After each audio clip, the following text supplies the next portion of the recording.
Բարև ձեզ։ Ուրեմն մինչև սկսելը կուզենայի տեղեկացնել, ովքեր, քանի որ աշխատանքային հանդիպումը անգլերենով է, ովքեր հայերեն թարգմանություն են ուզում, կարող են գործիքները վերջից վերցնել։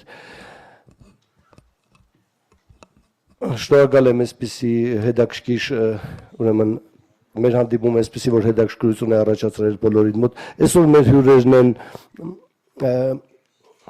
մեկ կարծես թեմայի շուրջ համախմբված աշխարհագրորեն բավականին հեռու գտնվող 3 համալսարաններից MIT Լեռնային Մեկչիօղլուի, Պոլիս Բողազիչի Մելիսա Պիլալ եւ Կոնկորդիայից Հուրի Գադարյան։ Շնորհակալ ենք բանախոսներին, մեր բանախոս գիտնականներին, որ այս իրենց աշխատանքով այսօր ցանկացել են կիսվել մեր հետ։ Աշխատում ենք ելի մեր ռեժիմով, ելույթներ, միկրոֆոնները վերջում հարցեր եւ եթե ելույթի ցանկություն ունեցողներ կլինեն, խնդրեմ։ Լեռնա, սկսենք ձեզանից։ Դուք համեցեք։ Հուրի Գադարյան։ Մի երկու շնորհակալական խոսք առաջ ու հետո դրանից հետո մի փոքր համարոտ տեղեկություն թե ինչի մասին է այսօրվա մեր դասախոսությունը եւ դրանից հետո ես բարձրախոսը կփոխանցեմ Լեռնային։ Ուրեմն ամենից առաջ իհարկե շատ շնորհակալություն ամերիկյան համալսարանին մեզ հյուրընկալելու համար, հատկապես խորին շնորհակալություն Մերուժան Կարապետյանին, Հովիկ Կիզողյանին, Թվային գրադարանին, մեզ հրավիրելու եւ հատկապես շատ ջերմ ընդունելության համար, իսկապես շնորհակալ ենք դրա համար։ Շնորհակալություն նաեւ Զարա Զեյթունցյանին այսքան շատ կարճ ժամանակի ընթացքում հոյակապ կազմակերպչական աշխատանք տանելու համար եւ ի վերջո ի խորոց սրտի շնորհակալություն նաեւ Շաղիկ Շահինյանին, որ հանդիսացավ այս բոլորի գլխավոր շաղկապը։ Մի երկու համառոտ խոսք հիմա թե ինչի մասին ենք խոսելու եւ արդեն անցնում եմ անգլերենին։ We come from different disciplines. Lerna is a historian. I'm an educational researcher and oral historian. And Melissa is an ethnomusicologist. Yet, thematically, our work crisscrosses and is very interconnected.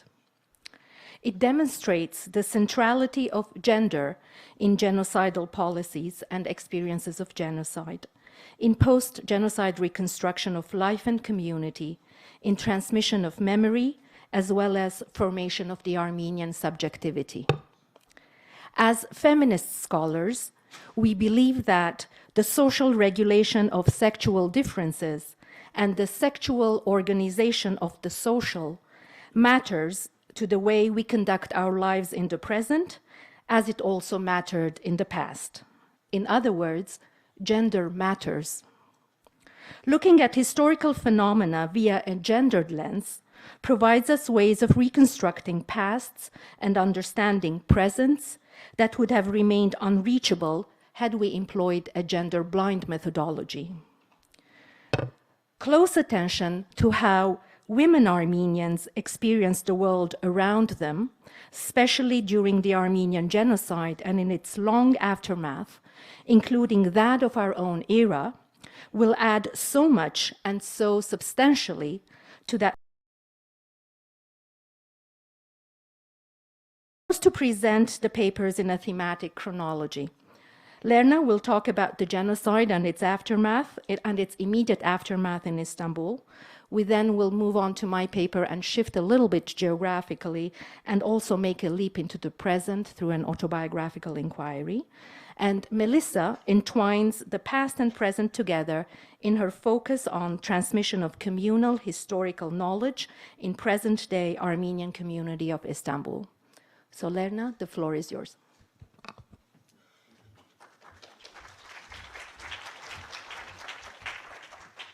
Okay, Hurik has, on our behalf, on the group's behalf, has already expressed the thanks. I just want to add one thing. As an Armenian who was born and raised in Istanbul and who got her education in the United States, in different states, I'm really honored to be in the homeland and to present my work in front of you at this historic moment when we all are commemorating the 100th anniversary of the Armenian genocide. Let me begin by telling you how I came to this topic. Today, what you'll hear is a very quick snapshot of what I have been working lately. I'm a historian of post-war Turkey and the early Turkish Republic. My broader work is about those Armenians who survived the Armenian genocide and stayed inside the new Turkey's borders, roughly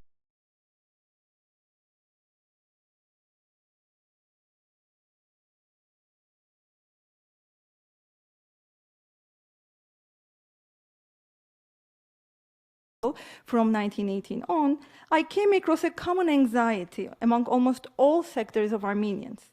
There was a huge concern about Armenian women, girls, and boys either kidnapped by the Muslims during the war or had recently been rescued by the Armenians.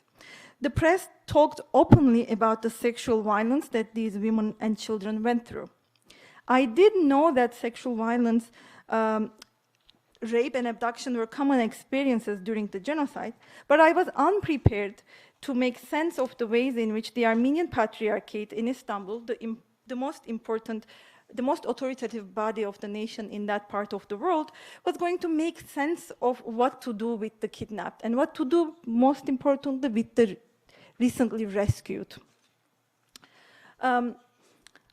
Slowly but surely, I evolved somewhat without wanting to become one. I became a genocide scholar, simply because post-genocide cannot be divorced. It's self-evident, but it took me some time to understand this. There's no such thing as post-genocide if you don't understand what the genocide was all about, especially from a gendered perspective. So the remaining part of my talk is divided into two. First, I'll talk about the war years, World War I, and the second, immediate post-war years in Allied-occupied Constantinople. During the Great War, abduction and its byproduct, sexual violence, were not byproducts of war. So we usually talk about, when we talk about women and war, we talk about rape as a weapon of war. This is not a case in this one, because it is an integral part of the Ottoman Young Turk plan to undo Armenians in their ancestral land. This integration of the Armenian family and the community was one of the ways in which the ruling Young Turk government intended to unmake the Armenian people. And this is something that comes out clearly in the official Ottoman state documents. The Ottoman archives pertaining to the era, that's the war years, are full of documents detailing what to do with Armenian orphans and widows. As the men are being killed or as the people are being deported, the center sends documentation, sends orders to the interior, telling them what to do with the leftovers. And which is going to show how the government encouraged, ordered and orchestrated the transfer of women and young children from Armenian milieus to Muslim households and institutions. So the document that I'm going to read is dated April 30, 1916. This is not the first one, but as far as I understand, this is a typical one, and it's one of the most comprehensive ones. And they are published too, which is an interesting thing, because the Ottoman State Archives themselves published these documents. I'm more than happy to talk about why they would do this, okay, during the Q&A session. But now I'll go on with the document. So the document is sent from the Ministry of Interior, Talat Pasha, basically, sending it to various provinces. I'll read the names and you'll see that it covers a really large geographical region. Talat Pasha sent this to the provinces of Adana, Erzurum, Edirne, Aleppo, Hüdavendigar, Sivas, Diyarbakir, Mamuratul-Aziz, that's Harput or Elazığ, Konya, Kastamonu, Trabzon, and to the sanjaks of İzmit, Canik, Eskişehir, Karahisar Sahib, Maraş, Urfa, Kayseri, and Niğde. And this order includes 5 orders. Let me see if this is going to work. Oh, this was supposed to. Okay.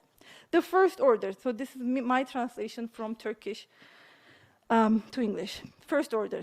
Those families, by families they mean women and children, who had been rendered kimsesiz, those who are left without anyone, and without a guardian or father because their men have been deported or currently serve in the Ottoman army, are to be separately distributed to villages and towns that are without any foreigners or Armenians. So the documents keep mentioning that they should go to places without any Armenians. Their living expenses are to be paid from the refugees fund, and they are to be trained and accustomed to the local customs. The second order is young and widow women are to be married off. The third order is children up to the age of 12 are to be distributed to our orphanages. By our, they mean Muslim orphanages.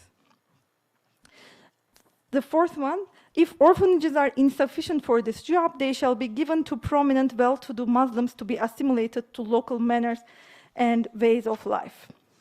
And fifth is, if a sufficient number of such prominent Muslims cannot be found, effort should be made to distribute them to peasants with the assurance that every month 30 kurush will be paid by the refugees fund, and that always, this is a common way of ending these Ottoman state documents, regular report of that includes numbers and figures are to be sent to the center periodically. Okay? The document is pretty self-explanatory. I would like to pay attention to the fact that the Interior Ministry cares about the futures of the transferred people. They are to be transformed. It is not just a transfer operation, it is a transformation operation. They are to be absorbed in and become one of us and discontinue to stand out. This is not a temporary measure, but a permanent one, which was the same with the Armenian properties. To a certain extent, we can think about women and children in the same vein with the Armenian properties, how they were supposed to change hands, right? We see that the emphasis is also not just on taking in Armenian women and children and helping them survive, but on de-Armenianizing them by way of Islamizing them. Because in the Ottoman mind, they exclude each other. If you are a Muslim, you are not anymore an Armenian in this time period. These women and children are to be de-Armenianized by assimilating them, and the document uses these terms, into a variety of Muslim communities, Kurd, Arab, Turkish. Similar to the Armenian historical homeland, remember the whole issue of genocide revolves around territory.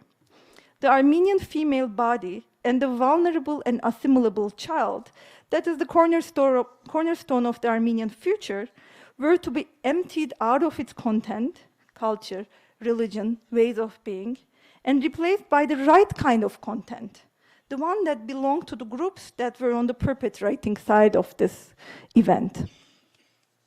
It is in fact striking that the perpetrating group came up with strategies to unmake the target group by making a significant portion of the target group a part of the perpetrating group.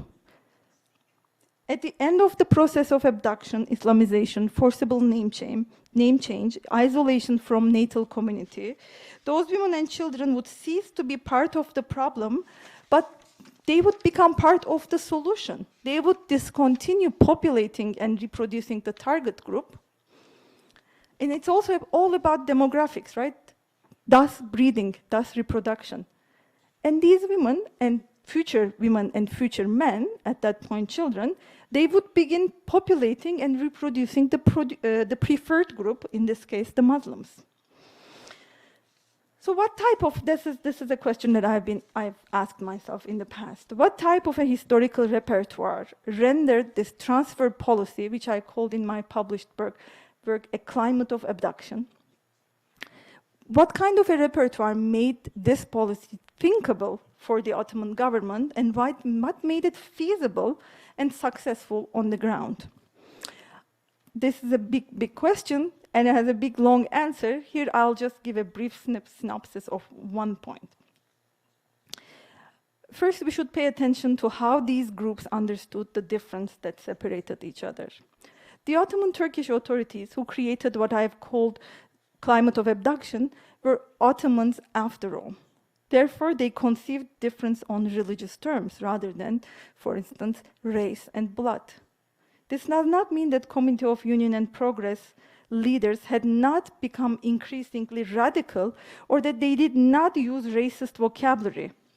On the contrary, they did refer to Anatolian Armenians as, or whatever, Kavarati Armenians, as tumors requiring an operation, as leeches feeding on the Muslims, or as microbes within the organism of the fatherland that had to be eliminated for good. Yet, such terminology did not preclude conception and implementation of policies based on the assumption that the difference between the groups were not innate and indelible, but rather changeable. During the Armenian genocide, the Ottoman government's goal did not necessitate the killing or deporting of every human being considered Armenian. Those who were conceived of lacking the capacity to transmit group identity could be spared death or deportation, for they did not matter. Given the patrilineal logic shared by Christians and Muslims in this geography and endorsed by law, both by Sharia and by Armenian canonical law, it's easily deduced that it was females who did not matter to group identity. Women reproduced groups socially and had a huge symbolic importance, but they did not define the group. And that any child a woman bore automatically belonged to the father's family and his community, for the shared logic of paternity in Islam and Christianity dictates that the father is the sole creator. Women do contribute physiologically to the child, but in no way are they taught to engender it. By not attributing the mother any role in procreation, this monogenetic mentality reduces the womb to an empty vessel or a field that takes the shape and form of whatever fluid fills it in. That's the seed. So part 2, reversal of this transfer. The signing of the Mudros Armistice, 1918 October, which sealed the Ottoman defeat, initiated a new political climate in which Armenians could rescue or be rescued.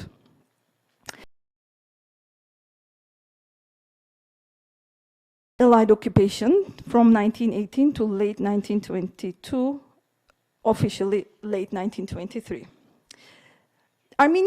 So when the Patriarch, who was exiled, Zavender Yergean, returned to Istanbul to his seat, the Patriarchate had opened already. One of the first things that he did was to organize rescue efforts, or call it Vorpahavak, in order to liberate Islamized, what we would now call Islamized Armenians, ազատագրել, իսլամացած հայերը ազատագրել եւ արևանքված գիներ եւ երեխաները. The British helped them, the French helped them in the beginning, even the Ottoman government helped them in the beginning. As you might know, the League of Nations had already organized its own rescue efforts. So during the 4 years, from 1918 on, about the Armenian Patriarchate Vorpahavak teams collected or saved, rescued, retrieved about 4,000 women and children from Istanbul and from the region. What is interesting about the Patriarchate policy is that it's extremely inclusive. And this is where I began. The whole curiosity actually started from here. The Vorpahavak logic, first they had to decide who an Armenian was, right? After mass murder, mass abduction, mass rape, mass impregnation. And they decided that anyone with an Armenian mother is an Armenian. So they reversed this. They relaxed one of the most basic principles of patriarchy, which is patrilineality. Let me show you a couple of pictures. So what they do is they go and really collect people. If they are not allowed in, they use force. Okay? This is the source. So this is one of the shelters. They organize these. They build, not build, but they dedicate certain buildings for these shelters. Abasnanaran. This is one of them. These are all formerly kidnapped, now rescued girls and women. One of their goals with these women is to teach them a way so that they can earn an honorable income. Because the problem is, the anxiety, partially at least, is that they will turn to prostitution. Once they are taken in from these Muslim harems, this is the language that's used, what are they gonna do? We need derganknil. We need to take care of them so that they don't resort to any unethical thing. This is the Armenian Red Cross in Istanbul. Has a special place in the sense that some of the women who were rescued were pregnant. At the time of rescue, they were pregnant. And the Armenian Red Cross had a special maternity ward in Shishli, in this building. And the way they refer to these pregnant women are Anderunç Mayrer, Yerdasart Mayrer, forlorn young mothers. Okay? Here is another picture from inside this maternity ward. This is Dr. Yakupyan, who is the volunteer doctor who is checking them. What happened was that once they gave birth to the babies, and this is only for rescued refugees, Darakirner in Istanbul at the time, which was about 30,000 people, their babies are taken to the other Masnacı, other branch in Pera, and they have these polyclinics or daycares or orphanages for children. So what is interesting is like all these orphan also in Armenian, as we might all know, has a vorpiev airi meaning also. So most of the time the women themselves are already conceived as orphans. If they don't have any Armenian male relative to depend on, they are considered as orphans. So regardless of the will of the people who had been kidnapped, once the patriarchate authorities know that they are Armenian, they'll go pick them up and bring them back into the fold of the nation. Okay? And they will talk about, for instance, here, these babies, their fathers, they are from Muslim households, so they have been conceived in a Muslim household. Okay? Which is interesting in the sense that, for instance, let me read you one quote from this, the doctor, the Armenian Red Cross Hospital's maternity ward doctor, who is also someone close to the Armenian women's intellectual circles in the city. There is a big feminist movement also going on in Istanbul at this time. The leadership of the feminist movement is Haygin, the journal, published in Istanbul from 1919 to 1933. And there's an also Armenian Women's Association or Liga in Istanbul, and he is someone who goes there, talks to them, and then writes for Haygin. At one point, this is what he writes, and I'm wrapping up after that. So he writes this piece in order to make sure that the rescued pregnant women don't commit abortion. Because the inclusivity of the patriarchate does not correspond to the lived reality all the time. As far as I understand, there are many women pregnant at the time who don't want to give birth to what they consider as the child of the enemy. What is interesting is that, as far as my research shows, the patriarchate Vorpahavak policy is to make them reproduce. They don't care if the father is a Muslim or not. They will accept the baby as Armenian. The Armenian church baptizes, at this point, babies who don't have fathers. And the Armenian orphanages accept these babies as full-fledged Armenians. This is how I can, because these refugees did not write their memoirs. We can also talk about the sources during the question and answer session. But the anxiety in the press and in the memoirs of these women, the elite women who are the caretakers of these shelters, you see that. For instance, this is what, just so that you have a taste of the primary sources for this era, I'm reading it. This is Dr. Yakupyan saying, quote, "We respect the offspring of lawful marriages and curse-free love. The Armenian baby has to be parented by those who have been lawfully married in the Armenian church. But we cannot dismiss some unfortunate realities of life. Many of our deported sisters and wives became mothers by force with the fear of the knife or death. Many in half-dead state have become victims of savage racist pleasure rape. A smart midwife knows how to support and console such poor women and will try to conceal their shame. More importantly, she will hinder them from aborting their unlawful baby. Big governments build special shelters, houses for such unlucky people, and they protect the children born out of wedlock with special laws. We, however, as the tiniest of small nations, how can we exterminate our fetuses, even though they may be out of wedlock? So he's talking about, at the same time, he's suggesting that we should keep them inside, the babies.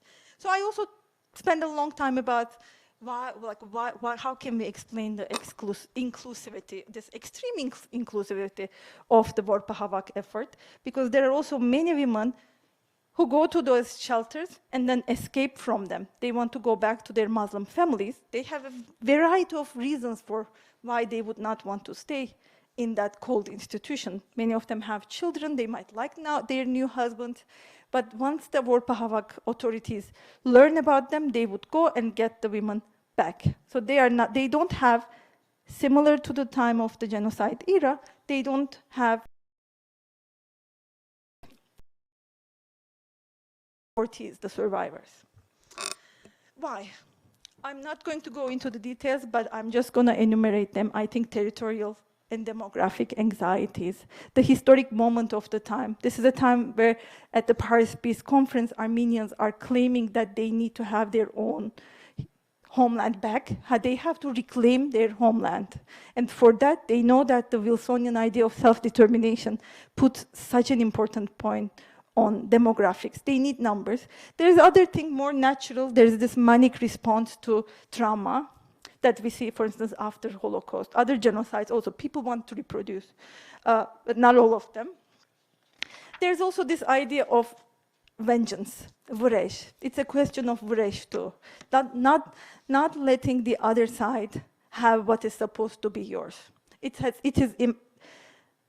is remasculinization for Armenian men, because they have clearly been demasculinized during the genocide when either they were away somewhere else and their women and children had been kidnapped, or they were there and they observed what happened. We know that rapes were extremely public too during the genocide. So this is a way of reclaiming both peoplehood and masculinity. Okay? This is all. Thank you.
Okay.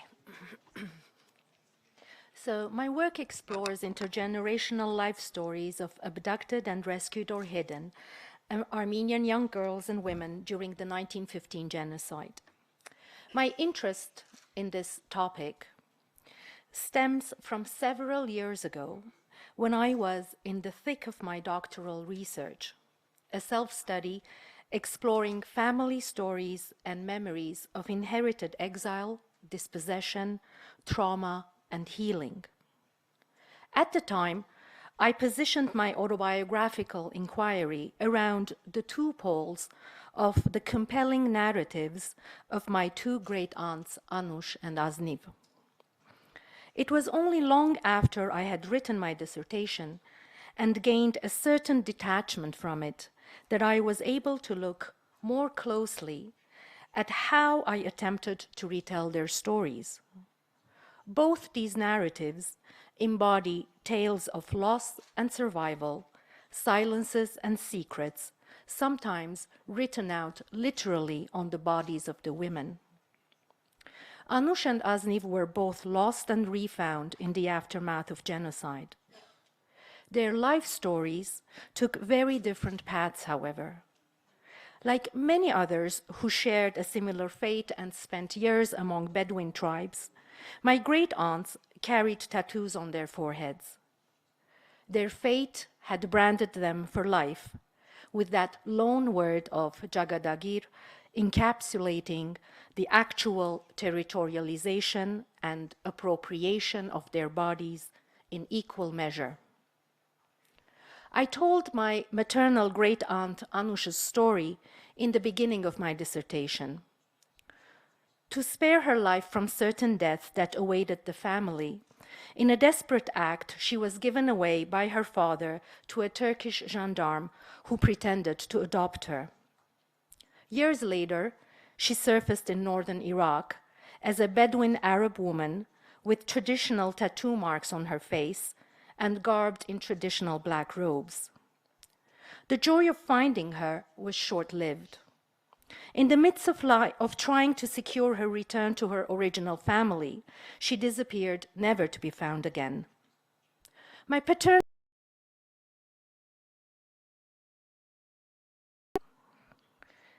is similar in some instances, but very different in others. Around the same age as Anush, and about roughly the same time frame, she was rescued by desert Bedouins from under a pile of corpses. She lived with them in the Derzo region for around 15 years, until she was miraculously found by my grandparents. She too carried the traditional tattoos on her face. I met Azniv when I was roughly the same age Azniv and Anush had been when they went through the horrors. I saw and touched Azniv's scar on her forearm, her fainting tattoo marks on her forehead. I can only imagine Anush. The reader in me questions my writer self, whether it was totally an unconscious decision to situate the Anush and Azniv narratives towards the beginning and ending of the bigger story of my dissertation. Certainly, they felt like inverted mirror images of one another. In pondering my connection to these women and the hidden folds of their stories, I find I'm driven by an urge to understand the lost and found in their lives, their memories, their secrets. It is this new introspection that made me realize that the only details I think I know about Anush and Azniv are the scant and fragmented episodes hinging around their actual survival, but nothing about their lives in between. How did they really live? How did they survive beyond the survival? How did they negotiate their womanhood in their daily lives while making sense of the decimation that they lived, the schism they felt? When the moment of reunification with family came, how did they experience it? And what about me? These stories and fragmented memories have stared me in the face for so long, yet I am rediscovering them in this light now. What does this say about so many other untold stories and lives still languishing in the desert sands? It is with all these questions in mind that I embarked on my research into the stories of women who share a similar fate with my great aunts. Events took an unexpected turn in the summer of 2012, following a presentation on my research at the biannual Narrative Matters conference in Paris. At that time, I was slated for a brief archival retreat at the Nubarian Library. I was, however, totally unprepared for my chance discovery on the very first day in the archives. Rummaging through a thick folder on the Armenian national delegation to the Paris Peace Conference, I accidentally came across documents dating from 1919 containing clues of the abduction story and rescue request for my maternal great-aunt Anush. And this was really totally like finding a needle in a haystack. In my original exploration of her story during my doctoral research, I was also deeply interested in photo collages based on a family album metaphor, creating visual texts that intertwined with my textual narratives. I thought of Anush then as a disembodied and faceless figure, existing mostly in my head, hovering somewhere between memory and imagination.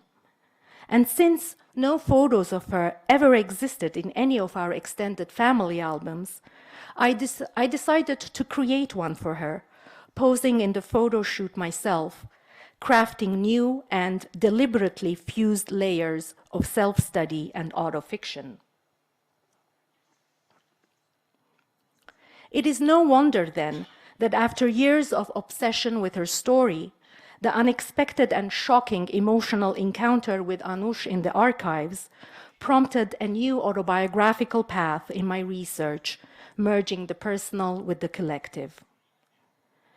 In questioning how storied lives and lived lives intertwine, what we can make of silences and gaps in texts, and whether the function of memory is present or past-oriented, Liz Stanley argues for a nuanced understanding of the relationship between text and context, while foregrounding the role of researcher reflexivity. She reminds us of the centrality of the researcher as an active interpretational presence, engaging in narrative inquiry through merging autobiography and life story, anchoring family stories as a starting point to understand the stories of others, is my attempt to look critically at these narratives. In doing so, I'm interested in claiming an alternative methodological space through my own language, in exploring what that language can be, whether in textual or visual form, and in understanding the place of myself in all these stories.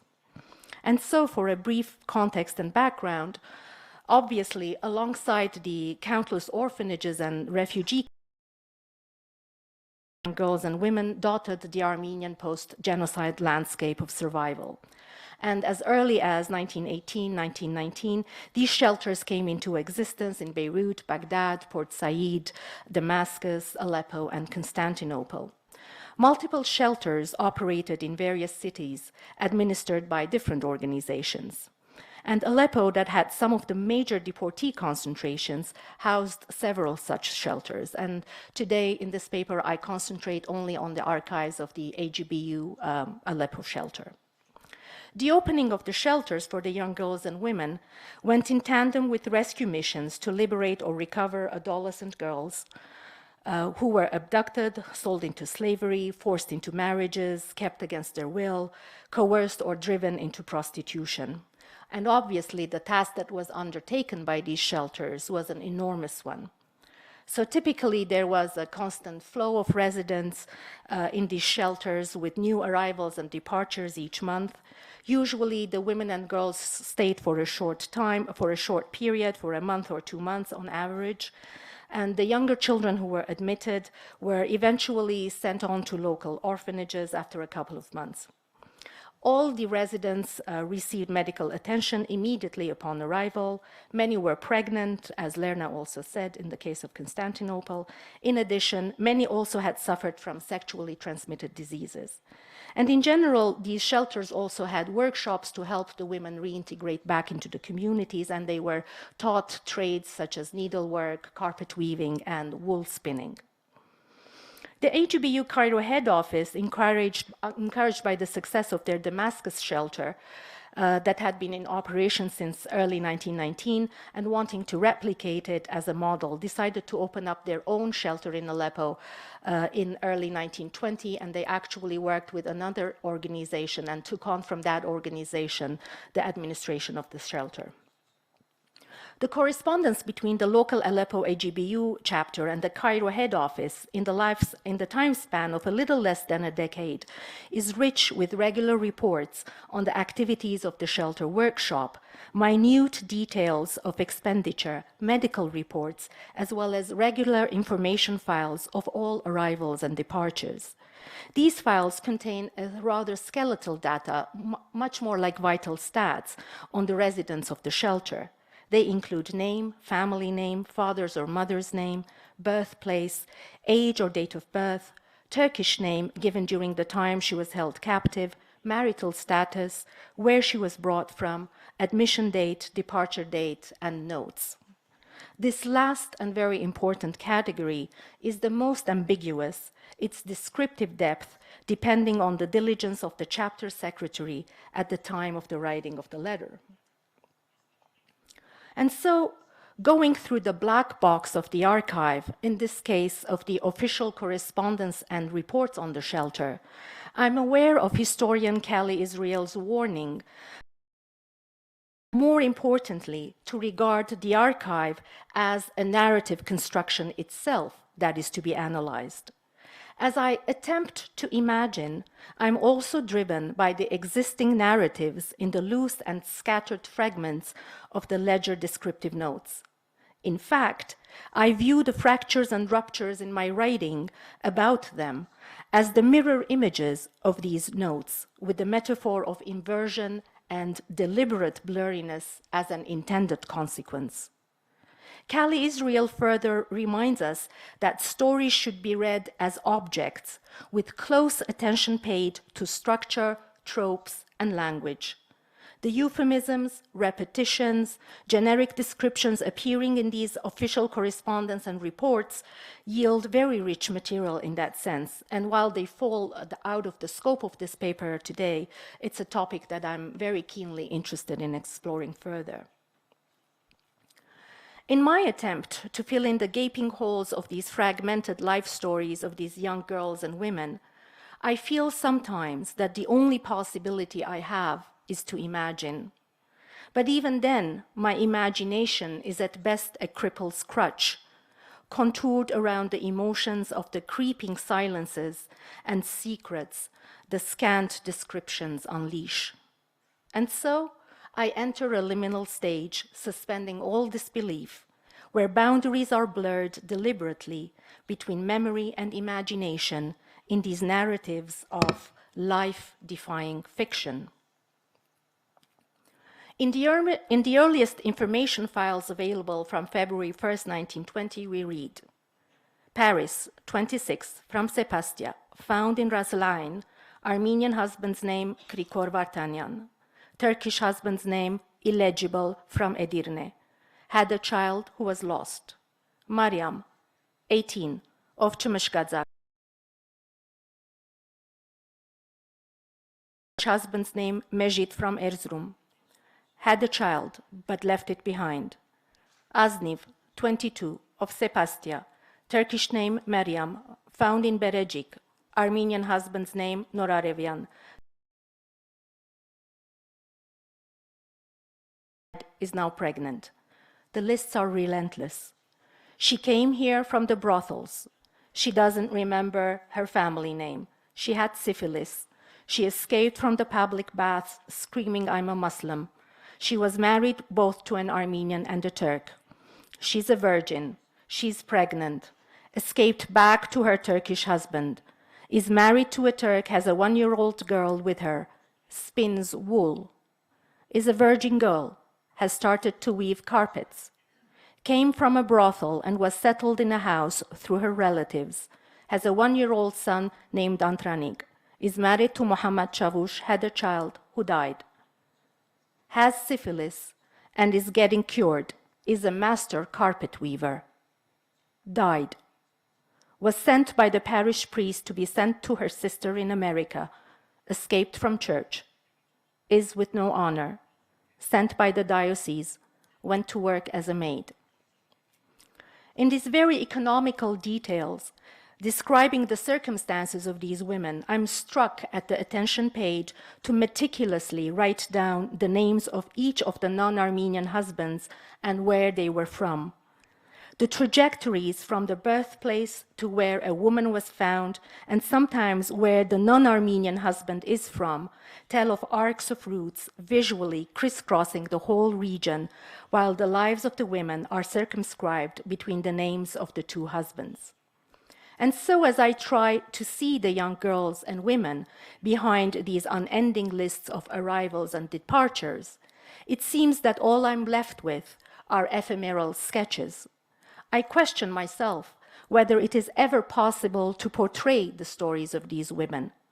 The process of writing also pushes me to reflect on non-textual forms of storying, and more particularly to explore a parallel visual language that could better help voice the stories.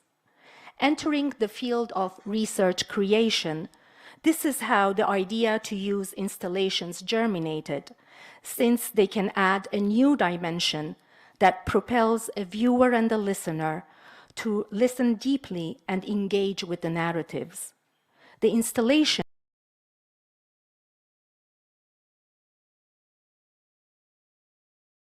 women. An idea for an installation. Title, Spinning Life Stories. Retrace the trajectories of the shelter residents, including birthplace, where they were found, where Turkish, Kurdish, Arab husband came from, and the city of Aleppo on a huge screen map. Use red wool to trace some of all trajectories together and make it into a ball, which is then put on a spinning wheel. Visitors are invited to sit and spin. As they do, the foot pedal triggers sound files of recitations of random descriptive notes about the shelter residents in English and Armenian. My approach to utilize archival material as literal sites of story-making through my installation pieces is rooted in what Marianne Hirsch refers to perceiving and conceptualizing the archive as a site of creative artistic production rather than mere reproduction. And much has changed since I first conceived of this installation piece. True to Stanley's active interpretational presence in researcher reflexivity, I now envision a meshing of my autobiographical inquiry into this visual life-writing piece through my intervention in a live performance and eventual double-channel video installations of threading the map and spinning the wool myself as sound files of the descriptive notes recorded in my voice are triggered when the viewer approaches the projections. Here is a short excerpt from my field log after the completion of the first phase of filming of the installation pieces, written after 8 grueling hours and over 11 takes of filming as I threaded a bare wall. And just bear with me only for 1 second.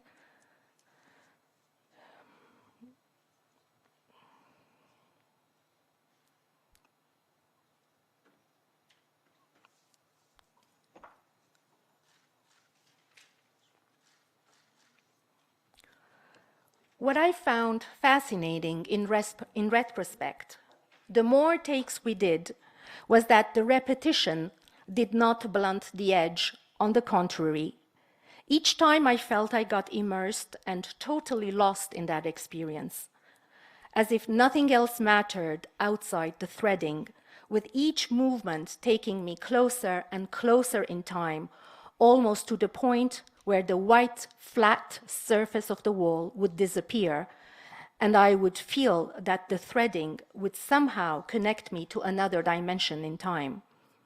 The repetitive motion acted like a mantra in movement. I first thought that the very first cycle was the most emotional, because even though I somewhat anticipated what the recurring movement of the actual threading might do in terms of actualizing the deportation routes, I was totally unprepared emotionally for the effect the sonorous echo of the word Haleb had on me, the density of the emotion almost stifling me.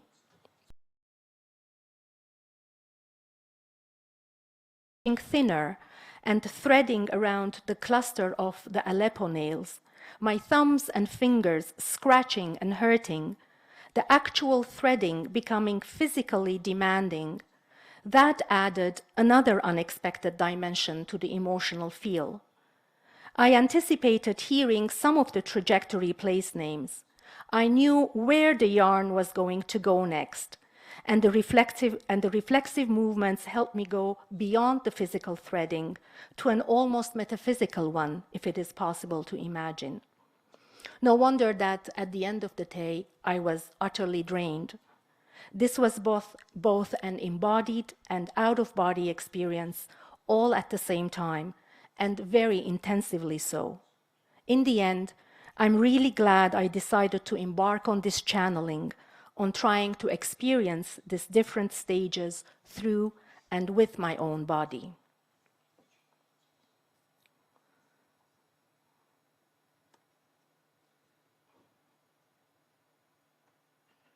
Պարզապես որովհետև ժամանակ չկա հիմա։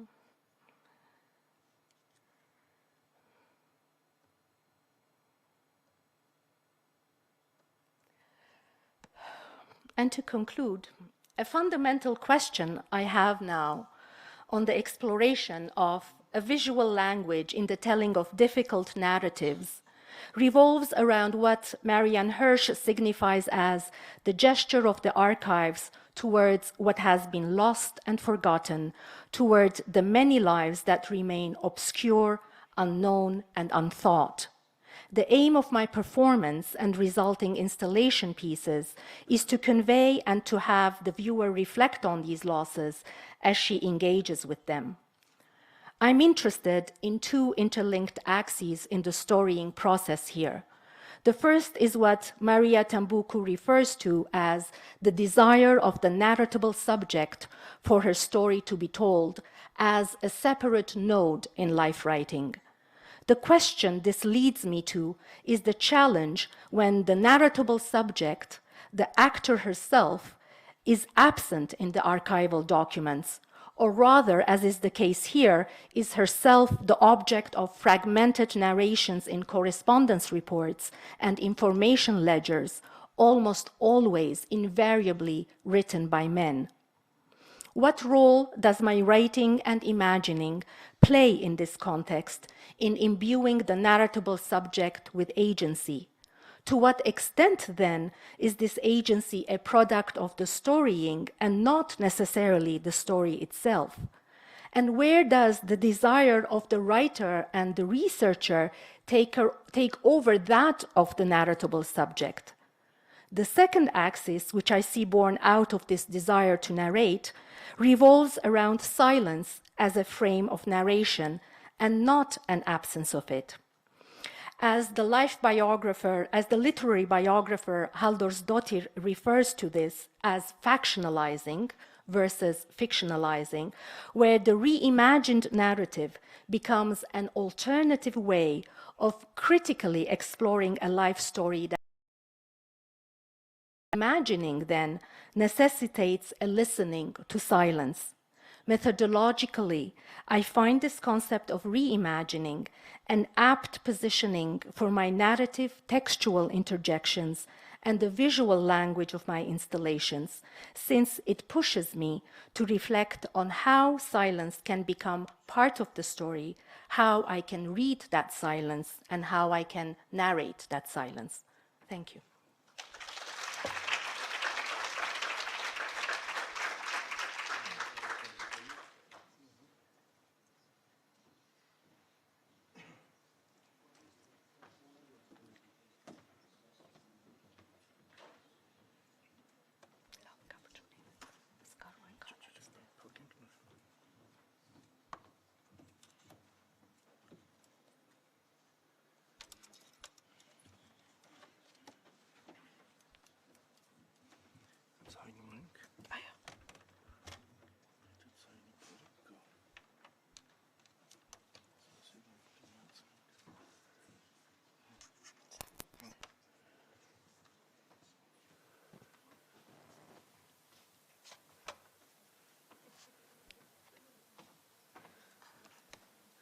Ես ալգուզեմ շնորհակալություն հայտնել շատ ողջավորիչ է հոս լալ այս իմաստալից տարին եւ ցես այդ բաժնել իմ աշխատանքը Uyu yavrum ninni diyeyim sana şu masum kalbimi salma hicran.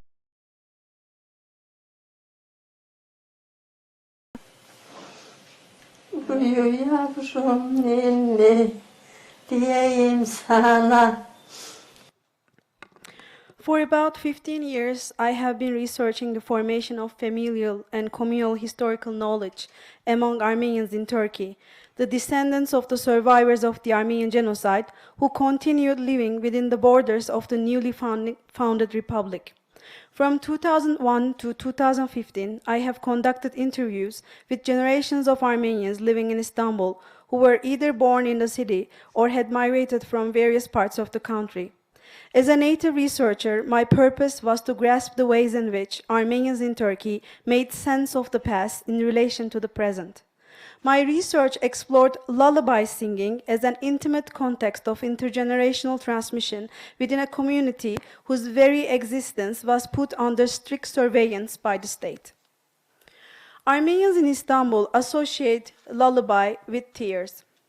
They turn to it as a context of mourning over their losses. A mourning that is unthinkable, dangerous, objectifying. In the summer of 2012, on a ferry trip from Kınalıada to Kadıköy, our Armenian next-door neighbor inquired about my dissertation research. When I told her that I was writing on Armenian lullabies, before any further explanation on my part and without hesitation, she responded,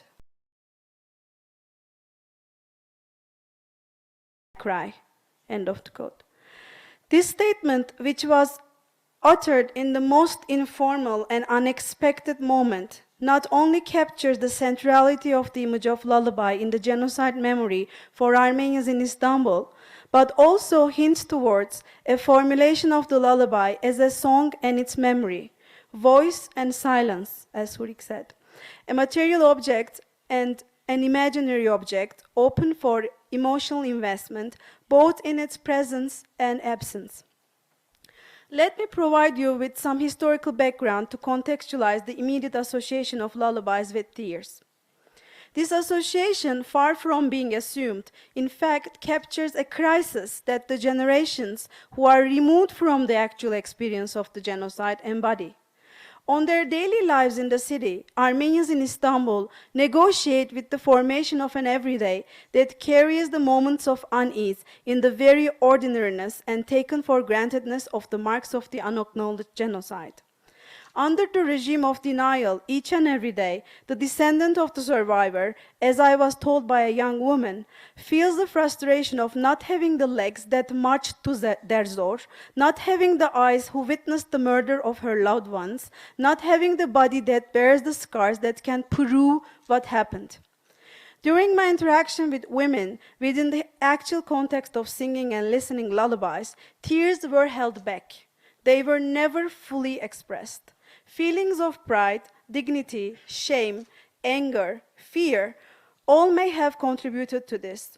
I argue that it is through these feelings that we can understand the everyday formation of the relation between past and the present.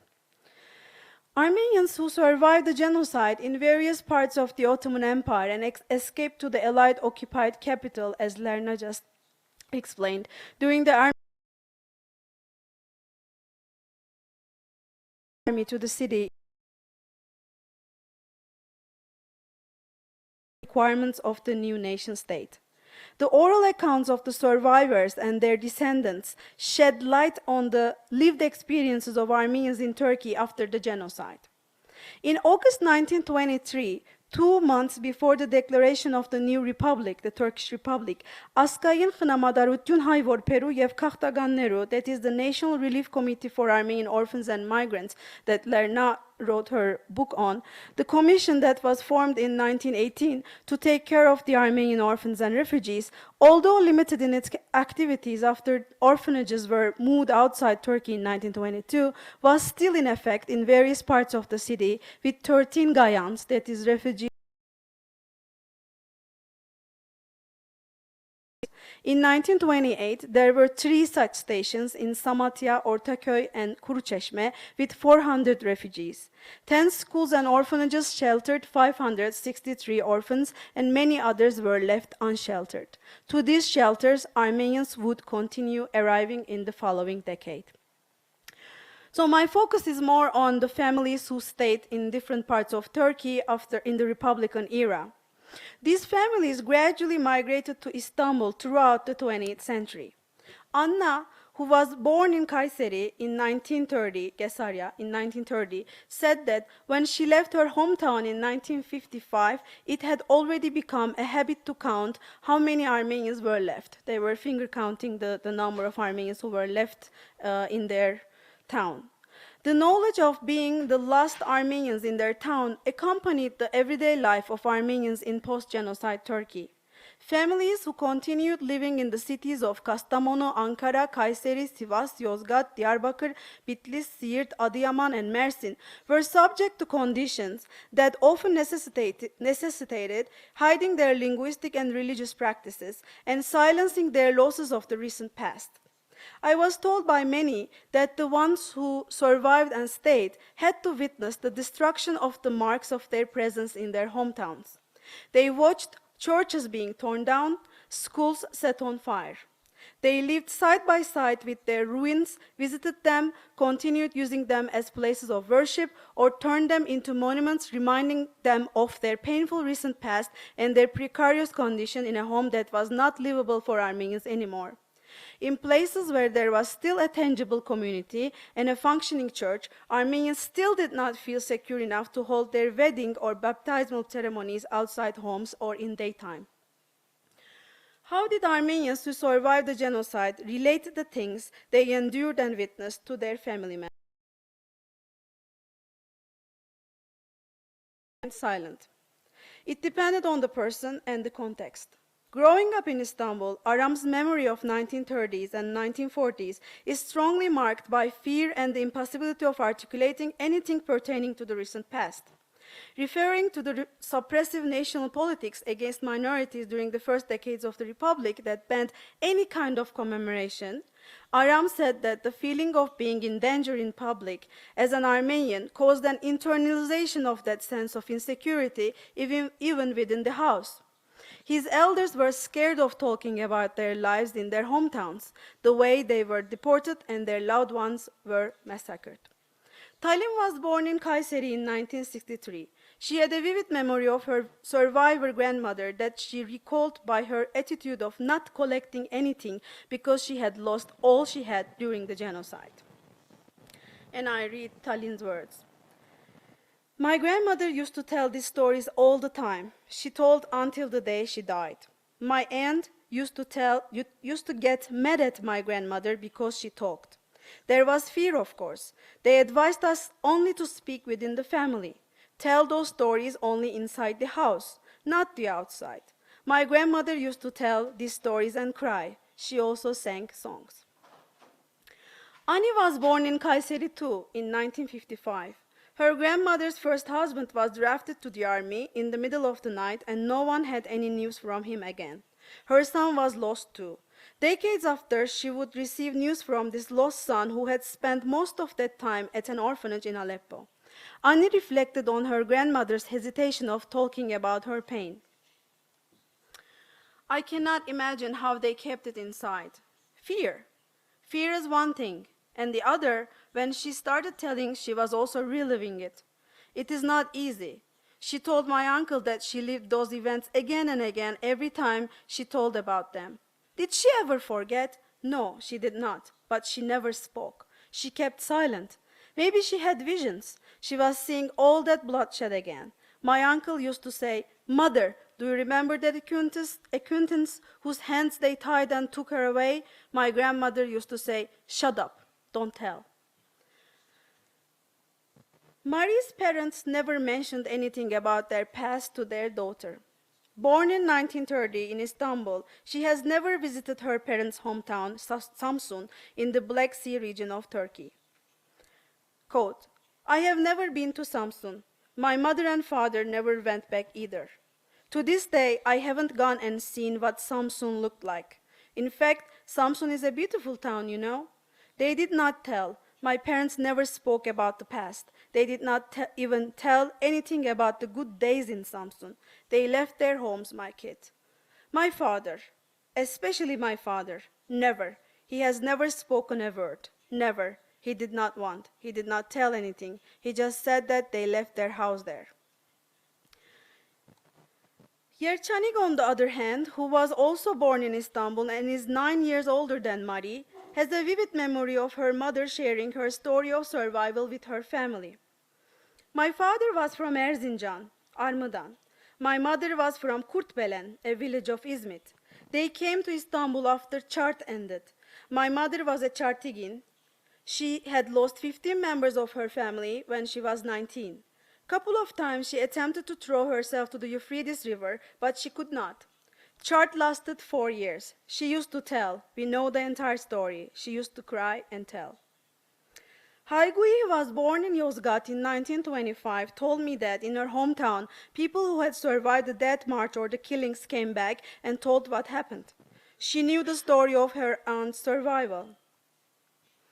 My mother did not tell, but people used to tell each other. People who came back from deportation talked. My uncle's wife came back. When they cut her throat, they threw her away. She pretended she was dead, but she was alive. She was covered with corpses. Some men saw the corpses and checked if anyone was alive. He found her and sent the news to the village. She used to make great bread. Everyone liked her in the village. Her name was Eva. Then they took her back to the village. In many places outside Istanbul, initially people told stories to each other to grasp the scope of the massacres. For example, Toros told me that his grandfather from Sivas had for a long time thought that the genocide was a local massacre targeted towards his townspeople. According to Anna, songs were powerful means of documenting what happened. In Everek, a town of Kayseri, Armenians gathered and sang songs on deportation and massacres. Quote, they used to gather and sing laments on their zor, but they would sing those only in those houses hidden in the corner of the street, so that they were not heard from outside. Men and women, whoever had a beautiful voice, these were people who had gone to sürgün, deportation, and returned back. Unquote. Both Anna's and several other accounts from places such as Diyarbakır, that's Dikranagert, Bitlis, and Sasun suggest that some Armenians sang testimonial songs created during and after the genocide in private. They also transmitted old revolutionary songs and laments to their kids. Artin from Diyarbakır, Sarkis from Bitlis, and Naze from Sasun remember and sing songs in Armenian or partly Armenian and Kurdish on the peasant resistances during the massacres. In Istanbul today, these songs are material connections to the past, to the survivor's life and voice. They are pieces of truth to hold on to. From mid-19th century onwards, a repertoire of patriotic laments and revolutionary marches had been created and popularized among Armenians of Ottoman and Russian empires. Among these were lullabies. In fact, I argue that the lullaby, with its new theme of awakening, was the definitive genre of this repertoire. These songs and the ones created during the genocide got suppressed in the public memory of the Armenian community of Istanbul after the foundation of the Republic. But they nevertheless formed a memory around them. Oftentimes, it was the secret and fragmented nature of their occurrence that created and transmitted the affect of loss. Marguerite's grandmother had found refuge in Istanbul surviving the genocide. One summer day, while sewing with my mother, Marguerite related to me her childhood memory of her grandmother. Quote, she would remember and sing. She used to sing Lucine. Who knows what she was reminded of at that very moment? I was trying to make sense of her crying and asking myself why she might be so upset. I wouldn't be able to answer. I was too young.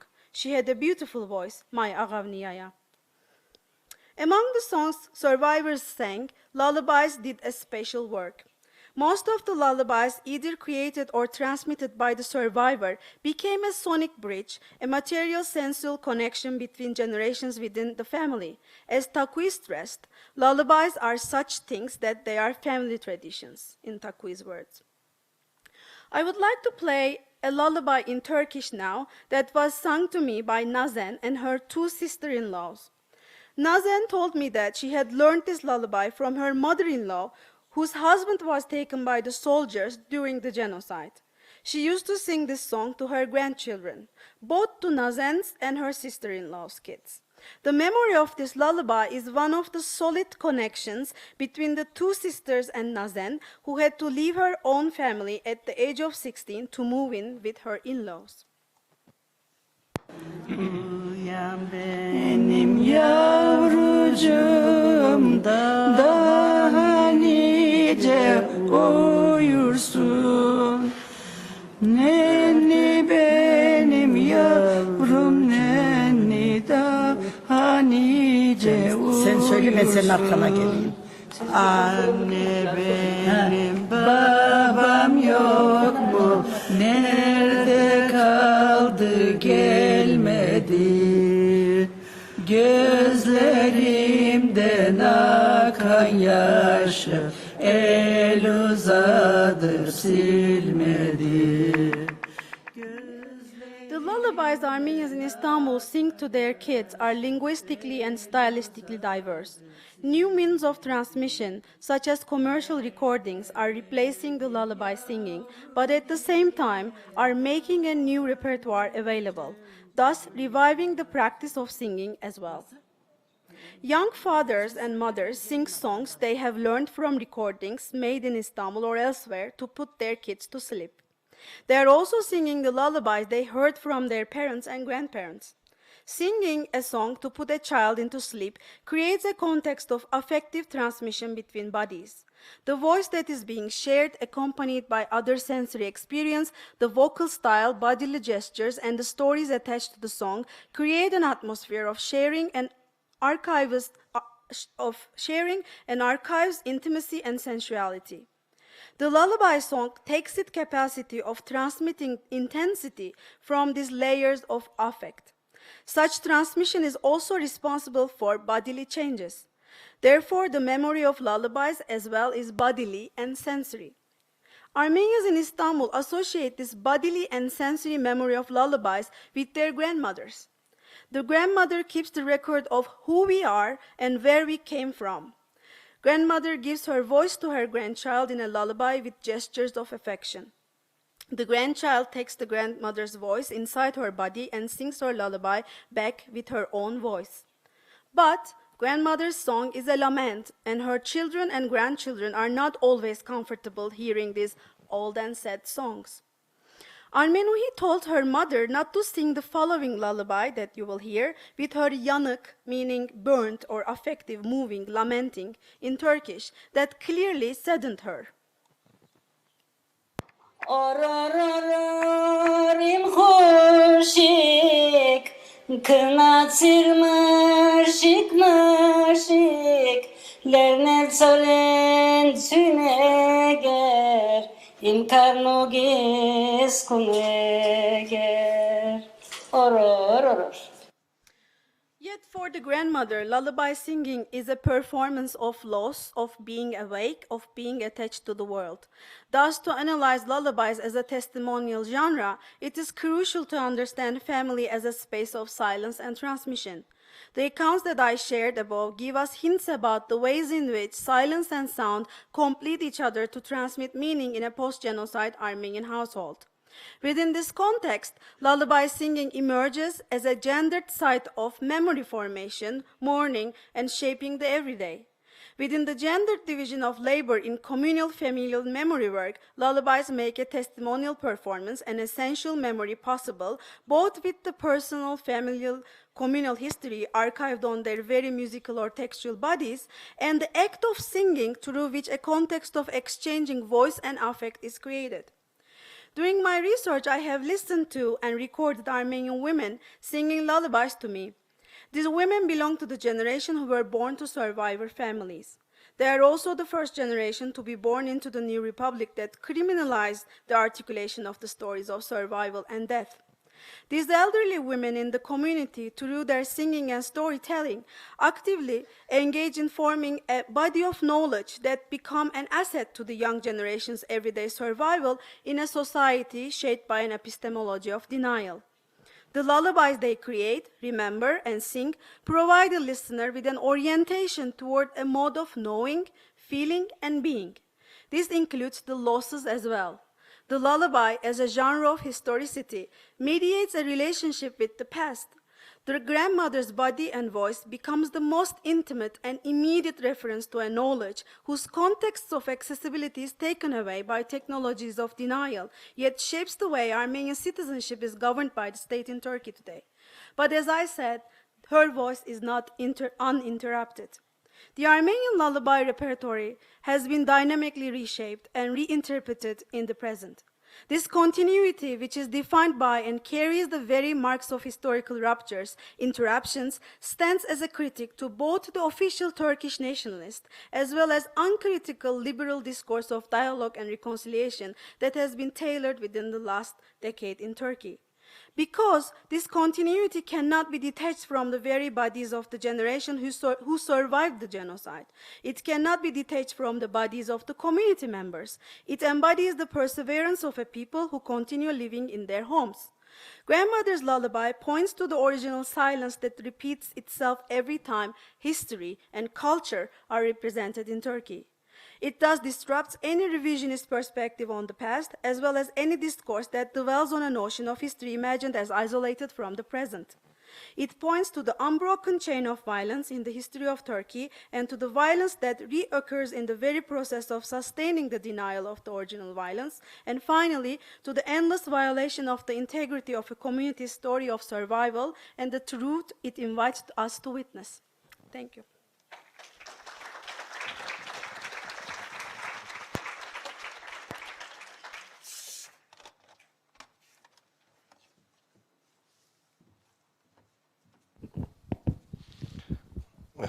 Մելիսա Հուրիկ Լեռնա, շնորհակալություն։ Հարցեր։ Այնտեղ եկա միկրոֆոն։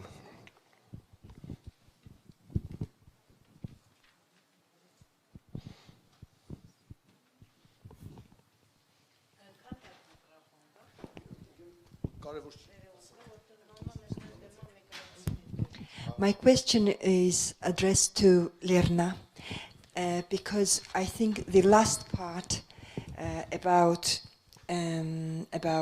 remasculinization and demasculinization.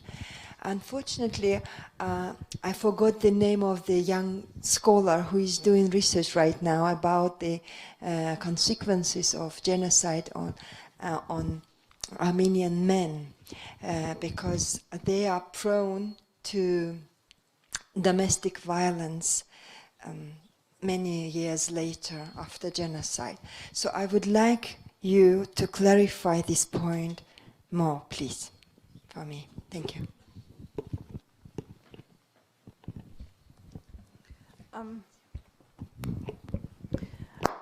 Yes, this is a term that I use. It is not in Armenian, it's not in the sources as such, but you get the feeling from reading so many sources pertaining to the era that the question of keeping a formerly kidnapped, now rescued woman or child is, for the Armenian community, which is ruled by men in general, is a question of honor. Because these women had been dishonored, now they will save their honor. This comes out very a bit more clearly, let's say, in the case of marrying them off. Because one of the most important goals of these shelters was to marry the rescued young girls and young women to proper Armenian men, so that they would reproduce the nation more properly, for instance. And this idea that you can marry a defiled girl or woman, this is something that they had to work on. For instance, in the press, you see that they really are trying to package these women from the harems, most probably rape victims, as perfect brides. That you should put away your previous notions of what is a good marriage candidate as a girl, and that this is a benevolent action. If you take them into marriage as your wife, this is good manliness. This is being a good Armenian man. Very interesting. You probably all know about the story of Gülizar from the Hamidian era, the kidnapped woman, the young girl, who was able to rescue herself to a certain extent. Anyways, in the aftermath,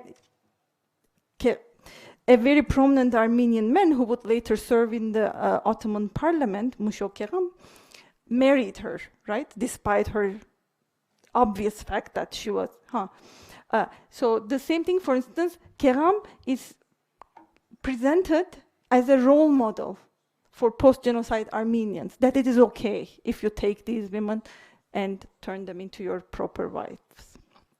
And they do. Just to give an example, for instance, the Armenian, this Iskudari, the one that I showed you actually, in the first year, in 1919, I think in May or June, they have 77 women and girls. And at the end of the year, they had already sent 27 of them, like this, more or less about 35%, I remember, already sent them off as brides to mostly America, as picture brides. And the men from what we would now call diaspora are willing to have them because their wives also died, most probably, during the genocide, or they lost their wives. So they'll remake Armenian families from the remnants.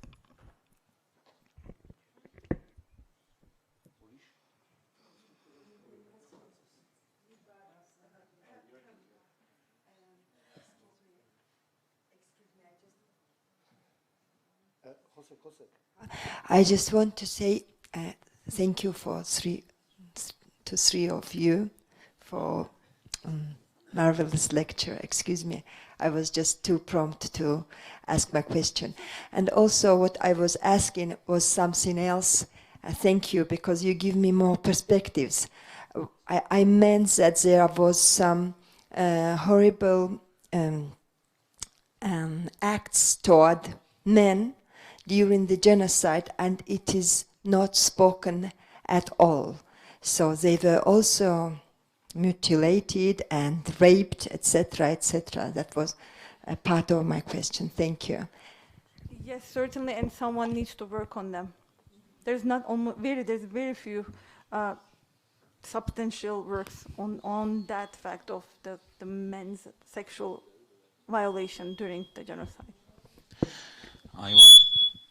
I wanted to ask you about you told us about the tool of Islamization of Armenians, which was a state policy by a government like Talat Pasha and the Union of Progress, which was a secular movement, we know that.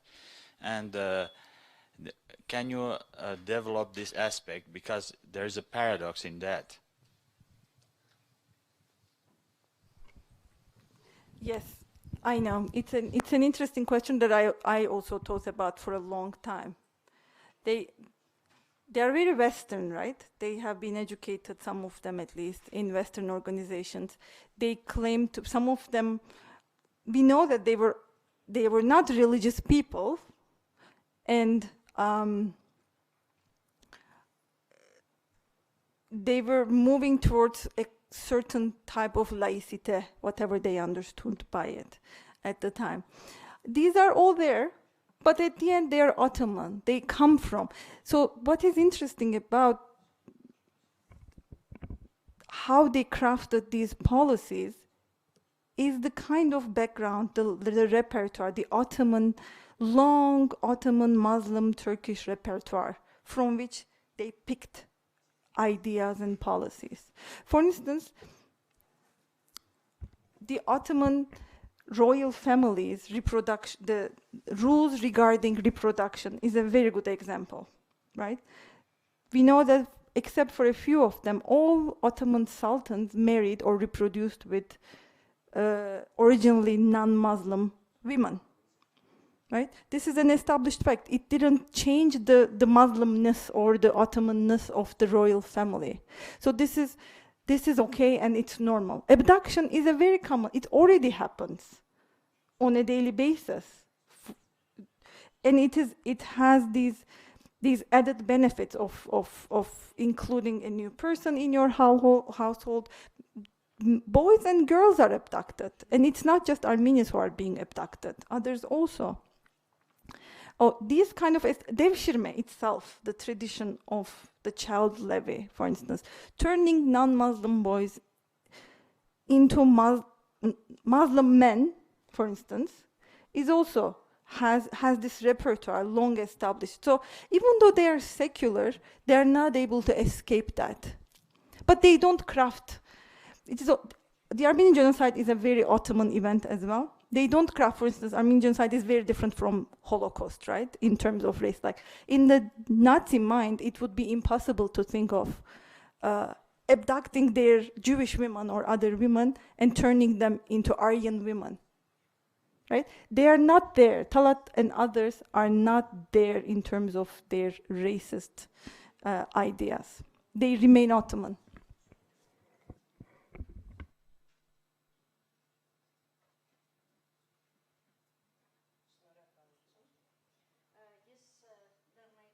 Ցամփ նույնպես անդրադառնում ես հարցին, ասեմ որ Քեմալիզմը ճիշտ է շատ ընդունված է համարել, որ աշխարհի կացնում էր Թուրքիան եւ Եվրոպան հենց այդպես էլ փորձում էր իր հարաբերությունները ձևավորել, բայց ի վերջո Քեմալն էր, որ առաջինը հիմքը դրեց թուրքական ինքնությունը, սուննի իսլամ եւ թուրքերեն լեզու։ Այս երկու հիմնական խնդիրների վրա էր թուրքական ինքնությունը կառուցվում եւ սրա վկայություններից է առնվազն են, որ հենց այն շրջանում, երբ Քեմալը Թուրքիան աշխարհիկացնում էր, դրա հետ միաժամանակ ինքը ռեալ պայքար չուներ սուննիզմի դեմ, բայց ռեալ պայքար ուներ օրինակ շիիզմի դեմ, ալևիզմի դեմ, քրիստոնեության դեմ եւ դա բոլորը գիտեին։ Շիաները վախենում էին, ալևիները վախենում էին, քրիստոնյաները վախենում էին, իսկ սուննիները դրանք հենց աղն էին թուրքական ինքնության կառուցման եւ հենց այսօր էլ Թուրքիայում կարծում եմ որ այս ինքնության մեջ սուննիզմը շփազանց էական դեր է խաղում եւ մասսայական գիտակցության մեջ հենց սուննիզմը եւ թուրքերեն լեզուն են որ թուրքական ինքնությունը կարող են աշխարհին մատուցել բայց ես մի երկու հարց Կարդացած լինելով լեռնային մի հոդվածը մինչև այստեղ գալու եւ եթե չեմ սխալվում այդ հոդվածի մեջ աղոտ հիշում եմ 1 տարի առաջ եմ նել որփանոցների հարցին վերադառնալով որքան գիտեմ Քազիմ Կարաբեկյանը նույնպես որփանոց էր բացել եւ հովանավորում էր եթե չեմ սխալվում եմ վերը նույնպես որփանոց էր բացել կարծեմ Սարիղամիշում Քազիմ Կարաբեկյանը որ հետո տեղափոխվեց ուզում եի ճշտել եթե Թուրքիայում որևէ մեկը որևէ կերպ ուսումնասիրել է այս որփանոցների խնդիրը եւ այլ որփանոցների որ հատուկ հենց այս որփացած երեխաների համար էին եւ այն որփանոցների որոնք կային երկրում ընդհանուր որփ երեխաների համար եւ որտեղ տեղավորում էին նաեւ տարագրված կամ զոհված հայերի որփ մնացած երեխաներին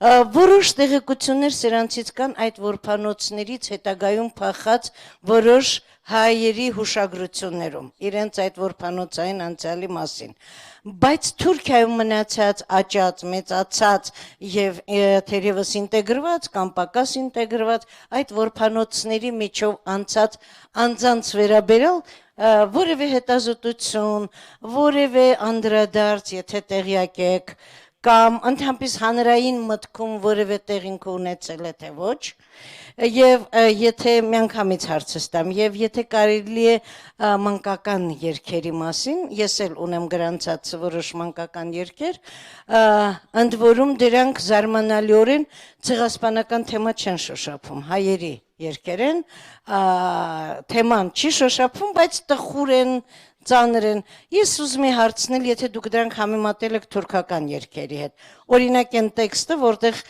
երգում է որ հայրդ չկա Բաբա գետի գալմադի մի խոսքով ինչը երեխային հենց կարծես թե այդ որփության եւ տառապանքի խնդիրն է հաղորդում վստահ եմ որ թուրքական երկերում էլ կա մանկական այս կոնտեքստը գուցե նու այս տողը գուցե ուրիշ կոնտեքստում ասում եք սրանք վկայաբանական են ես ուզում եմ կասկածել սրելով խնդիրը ինչու վկայաբանական են եթե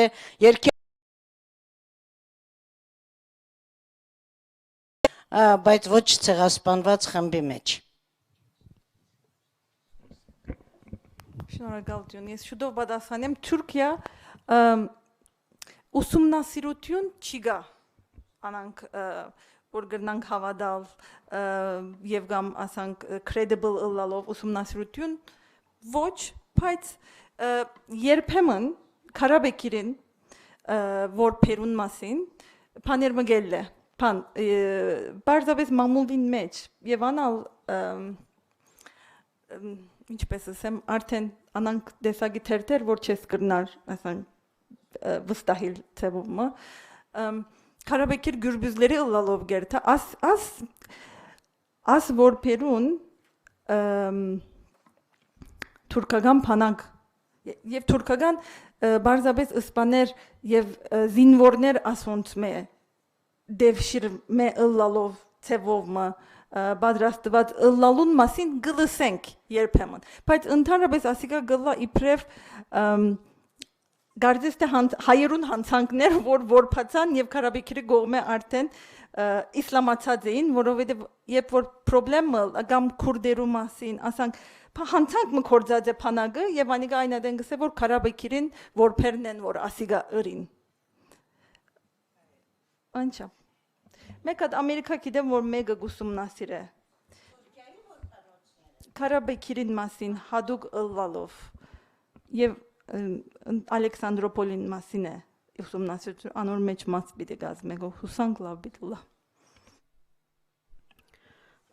Անշուշտ թուրք եւ քուրդ եւ ուրիշ ասկերու կանանց օրորոցային երկերուն կամ ողբերգություններու մեջ կան թեմաներ նույն թեման որ քանի որ բادرազմ էր կամ միայն բادرազմի ադեն չէ բայց ուրիշ ադեններ ալ ուրիշ բարակներուն ալ մայրը գրնա ողբալ հերացած կամ մահացած ամուսինի մասին բայց ես ավելի շատ եւ ճիշտ է որ ադալ թուրք կամ քուրդ կանանց իրենց իրողությունին փաստաթուղթն է կամ փաստն է Եվ ադիգա ասել չէ որ իրենց իրողության մեջ ալ չի գային ասպիսի թեմաներ, բայց իմ ես անդոց չնայեցա մի քիչ քուրդ օրորացայիններով վրա աշխատած եմ, բայց իմ dissertation-ս ադոր վրա չէր, բայց գիտեմ որ հիմա ալ թեր բادرազմի մասին իրենց լերներու վրա բادرազմի մասին բادرազմի ադեն մահացած տղոց վրա իրենց գրած օրորոցային երկերը ունին քուրդ մայրիկները բայց իմ աշխատանքս ավելի շատ Թուրքիայի ցեղասպանության ժխտումի կոնտեքստին մեջ ինչպես որ Թուրսը այսինքն հրաբարագի մեջ երբ որ թուն իր դադիգիտ իր մեծ մայրիկի Մեծ հայրիկիտ պատմածները թուրսը պատմես, մեկը քեզի պիտի ասոնք չեն եղած, դուն գվերաթարնաս եւ այդ բարակայինը, որ այդ օրորոցայինները կամ այդ երկերը փաստերու գվերածվին եւ ադոր համար իմ աշխատանքի մեջ ադոր համար է որ քանի մվարգյան խոսեցա բանի մասին իմ մոդեցում օրորոցային երկերուն ոչ թե միայն երկ կամ բարերն էին, բայց այդ հարաբերությունը, որ ստեղծվեցավ կամ կստեղծվի օրորոցային երկերու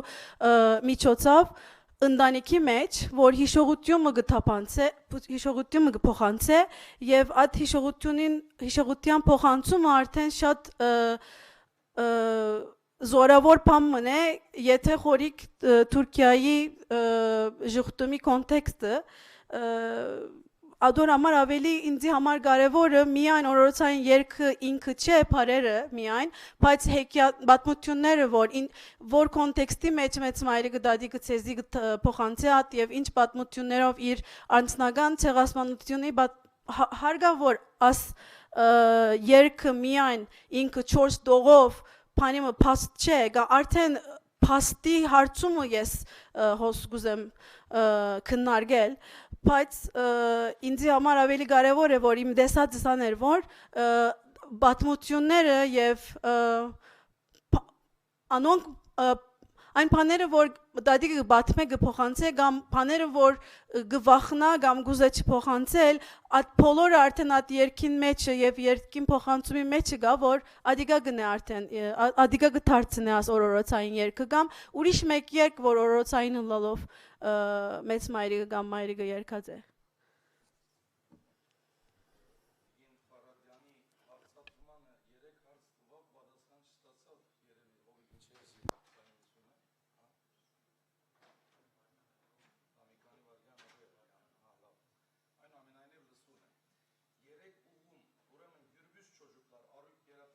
Սազար 381 հոգի են, աննազգաննով գա, դրա մասին աշխատանք կա, դպակրված, Ֆրանսա ուսումնասիրված է հարցը, ես 2 դասախոսություն տված եմ Հայաստան, եւ այդ երեխաները գրված են Հայաստանի թեմ 1919-20-21 թվականներին բոլշևիկյան Հայաստանից առաջ։ Ուրեմն Գյուրբյուս չոջուկներեն 16 հոգի 1946 թվականին եկած են Հայաստան, ներքաղթյալ, հա? Եվ այստեղ ապրած են, որոնց մեծ մասը պատմած են իրենց հետ կապվածը, ինչ անուններ ստացան, անունով ազգանով թուրքերեն եւ Տիգին Վերժինե Սվասլյանի հայոց ցեղասպանություն 700 ագանադես վկաների, հա, հուշագրություններ քրքի բազմաթիվ լեզուներով դպակրված կան այդ հատվածը եւ հենց այդ Գյուրբյուս ճոճուկներեն մեկը Քազիմ Ղարաբեկիրի։ Երկրորդ բանը թուրք ինքնության խնդրում Սյունիզմը ընդհանրապես որևէ առնչություն չունի, որովհետև քեմալիզմը ինքը իբրև քաղաքապարախոսություն իդեոլոգի շատ հագասյուննիական է, հագախալիֆական է, եւ Մուստաֆա Քեմալը ինքը թե իր մոր կողմից 7 բորդ, հոր կողմից 4 բորդ հրյա է, մաքուր 100%-ով։ Թուրքիա հետ որևէ առնչություն չունեցող մարդ է Մուստաֆա Քեմալը, որի մասին եւս կա շատ աշխատանքներ, կա դոկտորական թեզեր եւ նույնիսկ Երուսաղեմի համալսարանում այդ մասին կա գիտական աշխատանք։ Իմ սեպտեմբերի դասախոսությունը հաջորդ ամիս նվիրված է Մուստաֆա Քեմալ անձին։ Իր ամբողջ ուղնուծությամբ եւ ինչու ինքը հենց հագատրվեց սյունիզմի հետ իր հիմնադրած Ջումհուրիետ Խալք Պարտիզի ժողովրդական հանրապետական կուսակցությունը, չէ՞։ Այսօր 89%-ով ալևիներով է լցված, որտեղ սյուննի ուզես չես գտնի։ Ալևիական կուսակցություն դարձած է, որի այժմյա նախագահ Քեմալ Քլիշտարօղլու մոր կողմից հայ, հոր կողմից զազա մի անձնավորություն է, որտեղ Սեպասիայի ամբողջ ալևիները լցված են մեջ եւ յուրաքանչյուր բաշտոն ալևիներու ցերկն է երևի մի բացառություն Անտալյան է, որտեղ մեկ սյուննի կա։ Ուրեմն երկրորդ հարց, երրորդ հարց Խալիդե Դիպադվարը եւ Ջեմալ Փաշան ունեն հենց ուրեմն այն թուրայի որփանոցը այժմ Լիբանանի դարածքում այդ ժամանակ դեռ Սիրիայի մանդատով դարածքեր հայ երեխաների իսլամացման process-ի հետ կապված հուշեր, որոնք եւս տպագրված են 4 լեզուներով եւ այդ բոլորը կան Եթե պետք է ես բոլոր աղբյուրները կարող եմ Տիգին Խարատյանին դրամատրել, ոչ մի խնդիր չկա եւ վերջինը Մեսրոպ Մութաֆյան Բադրիարքը սրանից 14 տարիներ առաջ մենք այստեղ արեցինք հայ բոլիս, այսինքն հայ Կոնստանդնոպոլիս ցուցահանդես, հա, որը դեվեց երկար ժամանակ, բոլիսը մեր հայրենակիցները մոտ 700 հոգի այստեղ էին, դպակրվեց մի քրգույկ, որտեղ 1915 թվականի հետո ստեղծված ամբողջ Օսմանյան գայսրության դարածքի հայ որբերի հավաք, որբահավաքի, որբանոցների մասին լուրջ տվյալ կա, որոնք մինչև 26 թիվ կորձեր են, 1926 թիվ եւ 26 թիվ վերջին այդ որբանոցի փակման արարողությունն է տեղի ունեցել, ինքս Կարագյոզյան որբանոցի նախկին սանն եմ, հա, այդ որբանոցում եւս հավաքվել են բավականին մարդիկ, Իսկ ողբերգերը Մելիսայի համար գուզեմ ասել 131 հատ քիրք կա հայերենով դպակրված, որոնցից մեծ մասը ուրեմն Արշակ Ալբոյաջյանի խմբակրմամբ Եգիպտոսում է խմբակրվել եւ դպակրվել յուրաքանչյուր քիրքում Փալուի հայերի պատմություն, Մալաթիայի հայերի պատմություն, Ադիամանի հայերի պատմություն, Բինգյոլի հայերի պատմություն, որոնցից գրեթե ամբողջական ունեմ, որոնց մեջ յուրաքանչյուր քիրքում գա ողբերգերի բաժին, այսինքն հարսանիքի երգեր, ուրախության երգեր, նշանդրեք, այդ բայց ողբերգեր, նաև եթե պետք է կարելի է դրամատրել, շնորհակալություն։ Շնորհակալություն Սարգիս։ Կարծես հարց չհնչեց, ճշգրտում, լրացում էր։ Հարցեր։ I have another question to Hurik, please. So I got your idea, which, as I understand, is like some people, it's very individual. Some people are in deep silence about what happened to them, and some people talk about that not non-stop, endless. So my question is, which scenario you think is less harmful for people around? Because what I have heard about this was like very young grandchildren, and they really suffer listening these stories all the time, especially in some particular ages. Would you comment on this, please?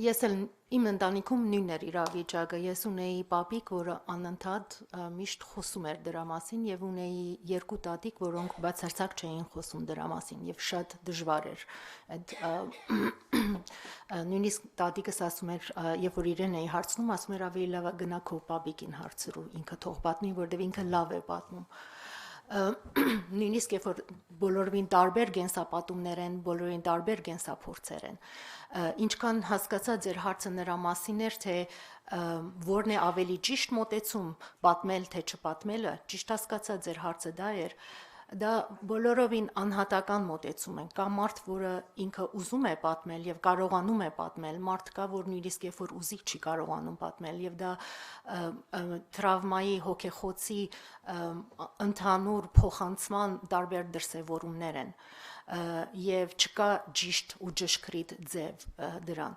Իսկ միջսերնդային փոխանցման ժամանակ, երբ որ այդ պատումները փորձում ենք Ես ինքս հիշում եմ, երբ որ տարիներ առաջ իմ առաջի բանավոր պատմության երևի աշխատանքի, ոնց ասեմ, գրագով անցած մկրտություններ, որ ինձ թվում էր, որ այնքան լսել էի, օրինակ ես ինքս իմ պապիկից, ինձ թվում էր, որ բոլորը նույն ձևի ուզում են պատմել։ Եվ երբ որ աշխատում էի Զորյան հիմնարկի շրջանակներում, հավաքելով կենսապատումները վերաբրողներից, հիշում եմ, որ մի անգամ այդ ծերունիներից մեկը միանգամից ահավոր բարկացավ եւ միանգամից սկսեց գորգորալ իմ վրա, որովհետեւ ես իրեն էի տալիս այդ հարցերը եւ միանգամից այդ ամբողջ հոգեխոցը վերաբրելու այդ վիճակներ, որը նաեւ հետո շատ խոր ազդեցություն ունեցավ իմ վրա եւ դա մի դեպք էր, որի մասին ես շատ երկար տարիներ շարունակ մտածում էի, թե ինչ կարելի է անել եւ այսպիսի դեպքերում բանավոր պատմության ժամանակ, երբ որ աշխատում ես շատ դժվար հիշողությունների հետ եւ որևիցե ազգության, ոչ միայն հայերի դեպքում, երբ որ աշխատում ես դժվար հիշողությունների հետ, ինչ ձևի պատրաստություն է պետք նաեւ աշխատողի կողմից, ուսումնասիրողի կողմից, որպեսզի կարողանաս ստեղծել այնպիսի միջավայր, որ այդ պատումը, որ այդ կենսապատումը կարողանաս ինչ-որ ձևով բացել, բայց նաև առանց դիմացինին, պատմողին դնելու այնպիսի դժվար հոգեկան վիճակի մեջ, որովհետեւ դա վերաբրի։ Դա մի շատ երկար եւ բարդ եւ ընդհանրապես բանավոր պատմության մեջ բավականին երկար ուսումնասիրված հարց է եւ ուսումնասիրողի կողմից թե ինչա պետք անել եւ ասենք ինչ ձևի միջավայր պետք է ստեղծել դրան։ Ճիշտ կարողացա պատասխանել հարցին, թե ավելի, այսինքն, թե նաև հարցը, եթե ընդհանուր լռության մասին էր, այլ կարող եմ դրան անդրադառնալ, թե այսօրվա իմ հետաքրքրությունների գիզագետը ընդհանրապես բադումների մեջ լռությունների շուրջ խորանալն է եւ ինչ կարելի է հասկանալ եւ ինչ կարելի է տեսնել լռություններից եւ ինչպես կարելի է լռությունը վերածել նաեւ բադումի, որը բոլորովին կոնցեպտուալ մի ուրիշ հարց է։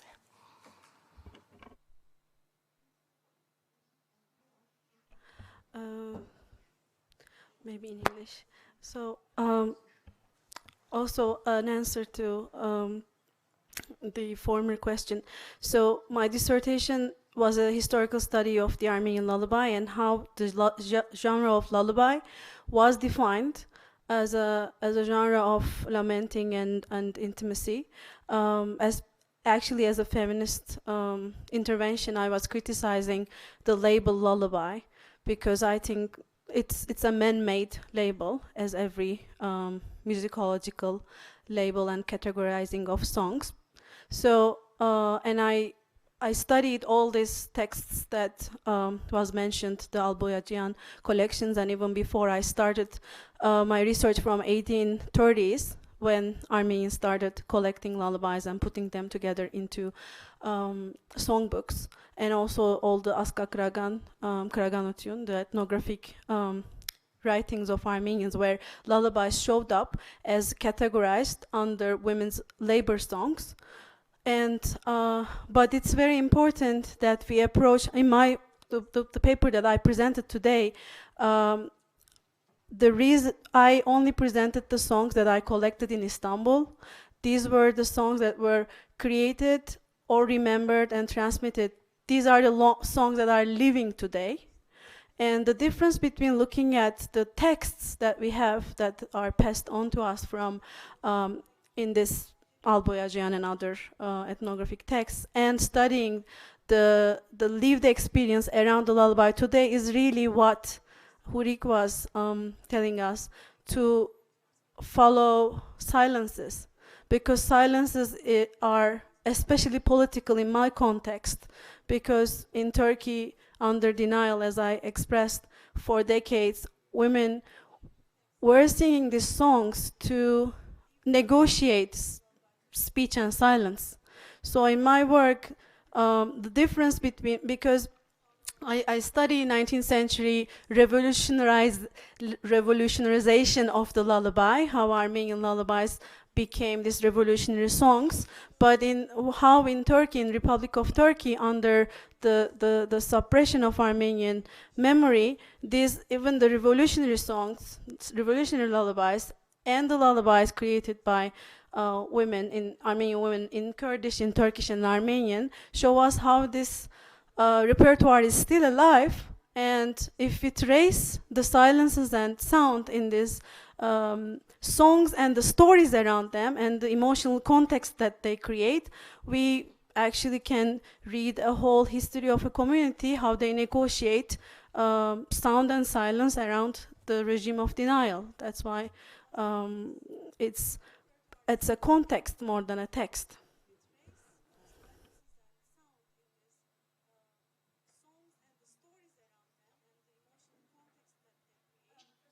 Thank you. To thank the three of you. It was really presented in a very interesting manner. Thank you very much. Lerna, my question is to you. I think you said that in 1919, when they started to collect the Armenian women and children, and who were then had become Muslim wives. How was this organized exactly? Who organized it? Can you expand a little bit more? Thank you.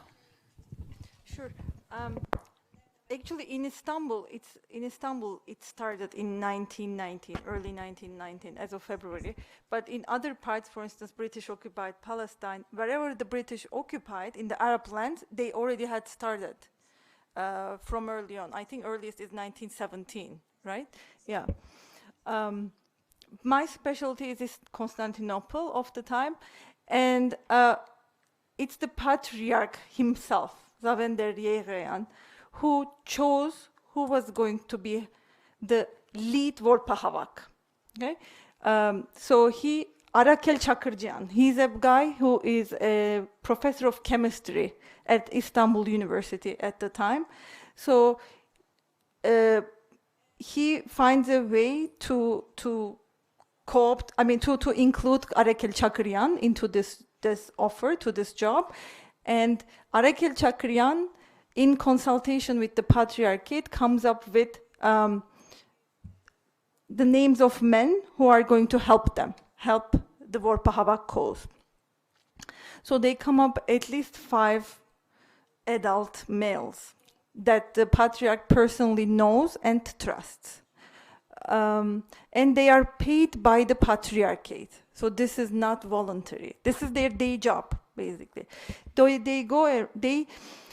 So one question is, how did they know about who is where?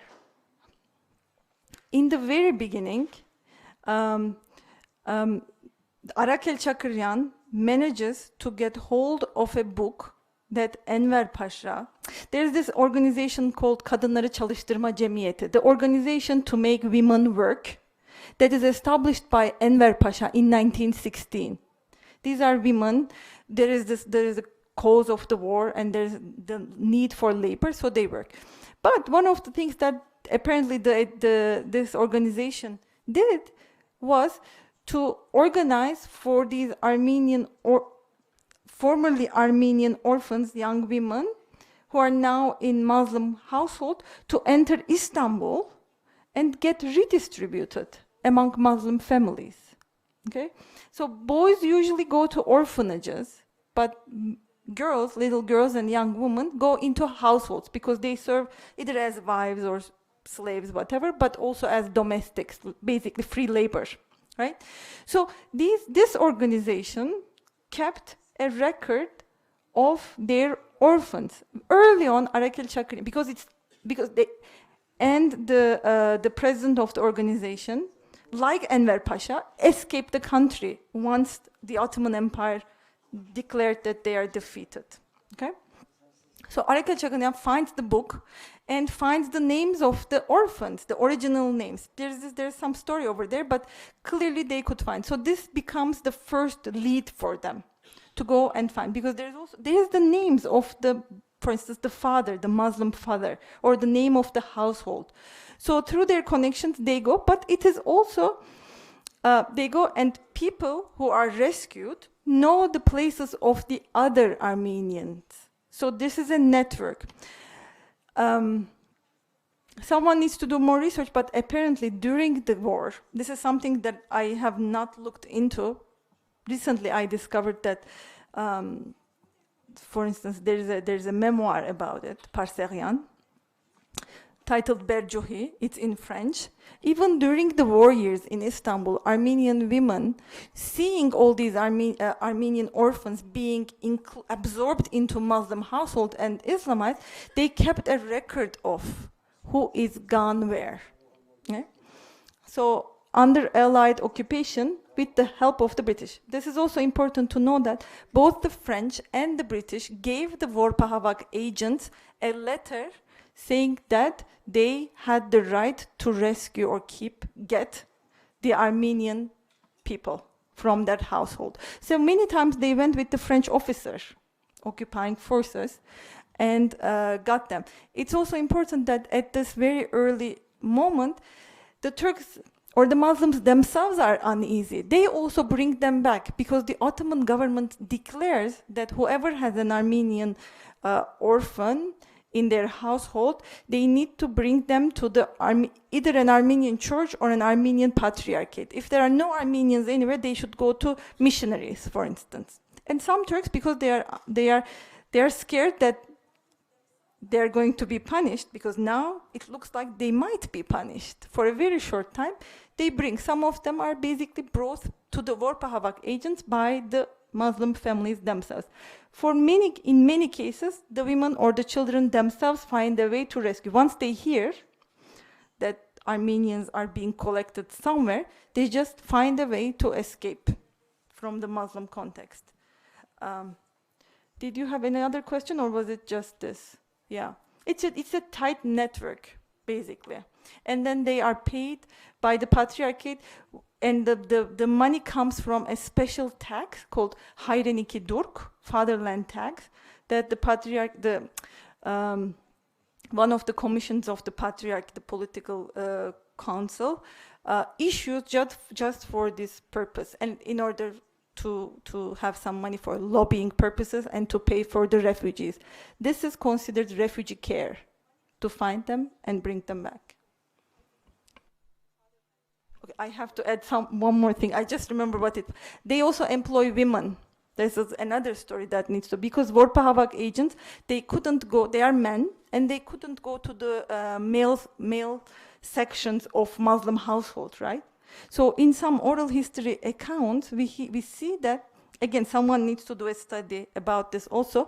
They employ young women, young teachers, young girls, 17, 18. They go with the team so that they could go to the harem portion of the house, for instance. And many times they find children, even when the family argues that there's none.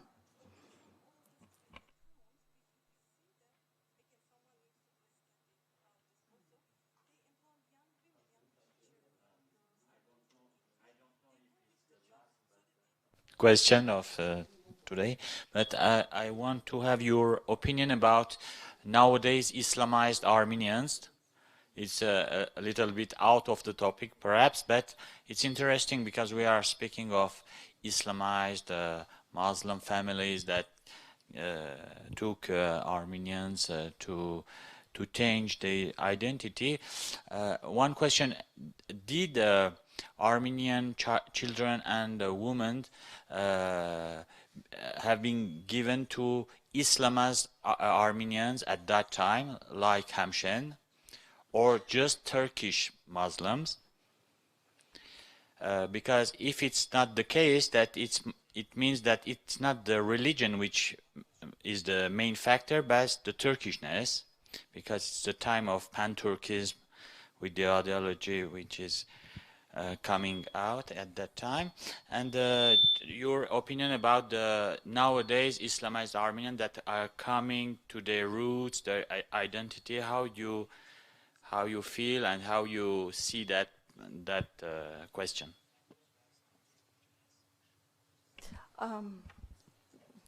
They are welcome. How do I feel about them? I'm fine about it, I guess. It's just one thing that's important to think about when we think about Islamized Armenians. Of course, I don't negate that an Armenian can be a Muslim. I mean, it's just, but in Turkey, it does mean something. If you are a Muslim, you are not officially a minority. And if you are not a minority person, you don't have the rights that come with the status of being a minority, as designated by the 1923 Treaty of Lausanne. So you might feel like you are or you know that you are Armenian, Islamized, but you don't have the right, for instance, to send your child to an Armenian school. There is the question of baptism. Then the Armenian church authorities come into the picture. At this point, Mr. Ateşyan doesn't accept something called a Muslim Armenian. They need to go through 6 months of Armenian Christianity education, and then they had to get baptized and then fill on their Turkish ID card the place where it says religion. They have to write Christian there. Even if they choose to leave it empty, he is not going to accept them. And if there's no baptism, there's not going to be a paper that you need to also have minority rights. if during the time of Patriarch Mutafyan, I think if he were now the head, he would have behaved differently. Because in general, I think he had a different vision about Armenian community and even the Muslim Armenians in Turkey. So that's about that. What was your first question? I remember. Actually, that is a very, very interesting question. I don't know. It might be a Sarkis Hatspanyan kind of answer here. I know what I don't know. It is something that I don't know. It would be super interesting to see if Hamshinti people, for instance, got any Armenians or not. Do you guys know? There's some younger generation here who, no, they don't know. Yeah, of course, but they do care about the fact that there should not be Armenians in the villages, because isolation is an important fact. They know that. They know a lot about how assimilation works. So my intuition would be that they would not, but someone says back there that they were given to Hamshintis. Next generation of scholars will do it. Censor him.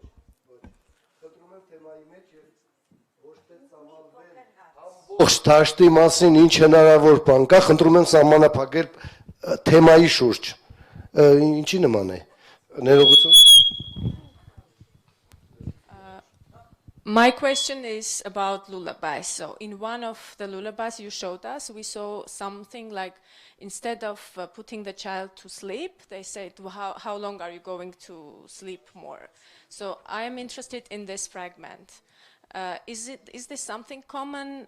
Does it have anything behind this thing that instead of putting the child to sleep, they awaken him actually with this word? So thank you.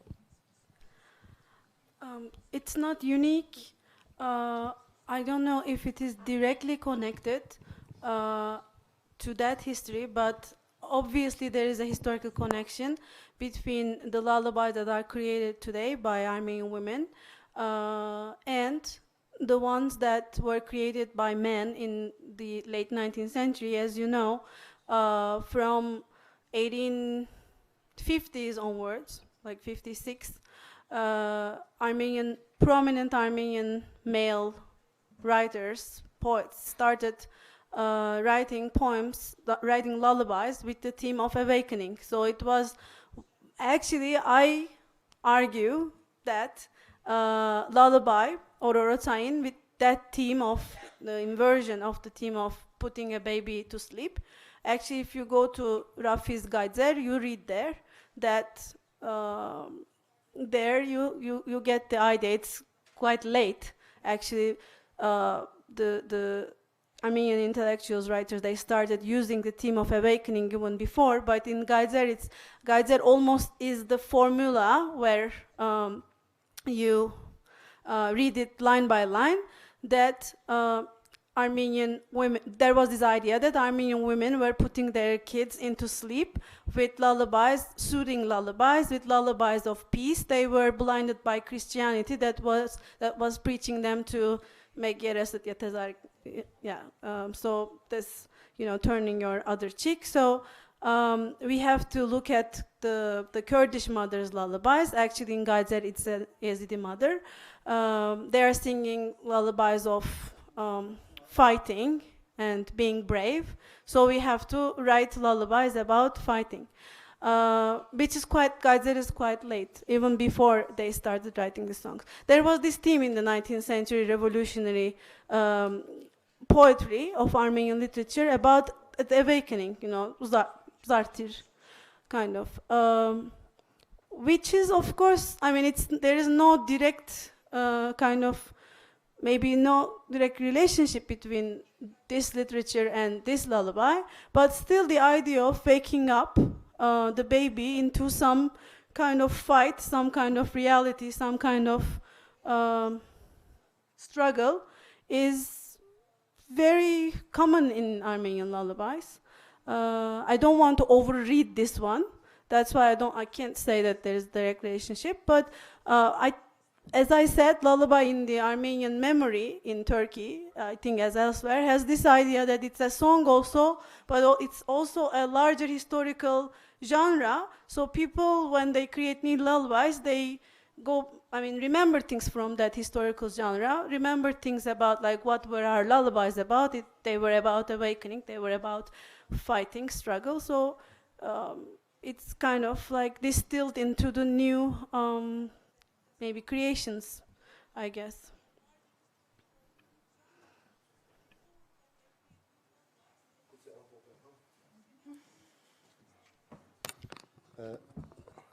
Գուցե երկու խոսք ամփոփենք եւ բոլոր տեսակ հարցերը արդեն, որովհետեւ կարծես թե հարցերը տեղափոխում են շատ ավելի լայն հարթություն, որոնք շատ ավելի նեղ թեմաներից աղջիկների կարծես թե մի քիչ հեռու են։ Բոլորը մնում են օրակարգի մեջ եւ կարող ենք զրուցել մեր բանախոսների հետ։ Շնորհակալություն Լեռնային Հուրիգին եւ Մելիսային իրենց գիտելիքով մեր հետ կիսվելու համար։ Հարգավ կսպասենք հրաբարագումների, իմացա, որ այս տարվա մինչև տարվա վերջը հրաբարագում է լինելու, լեռնացելը չէ,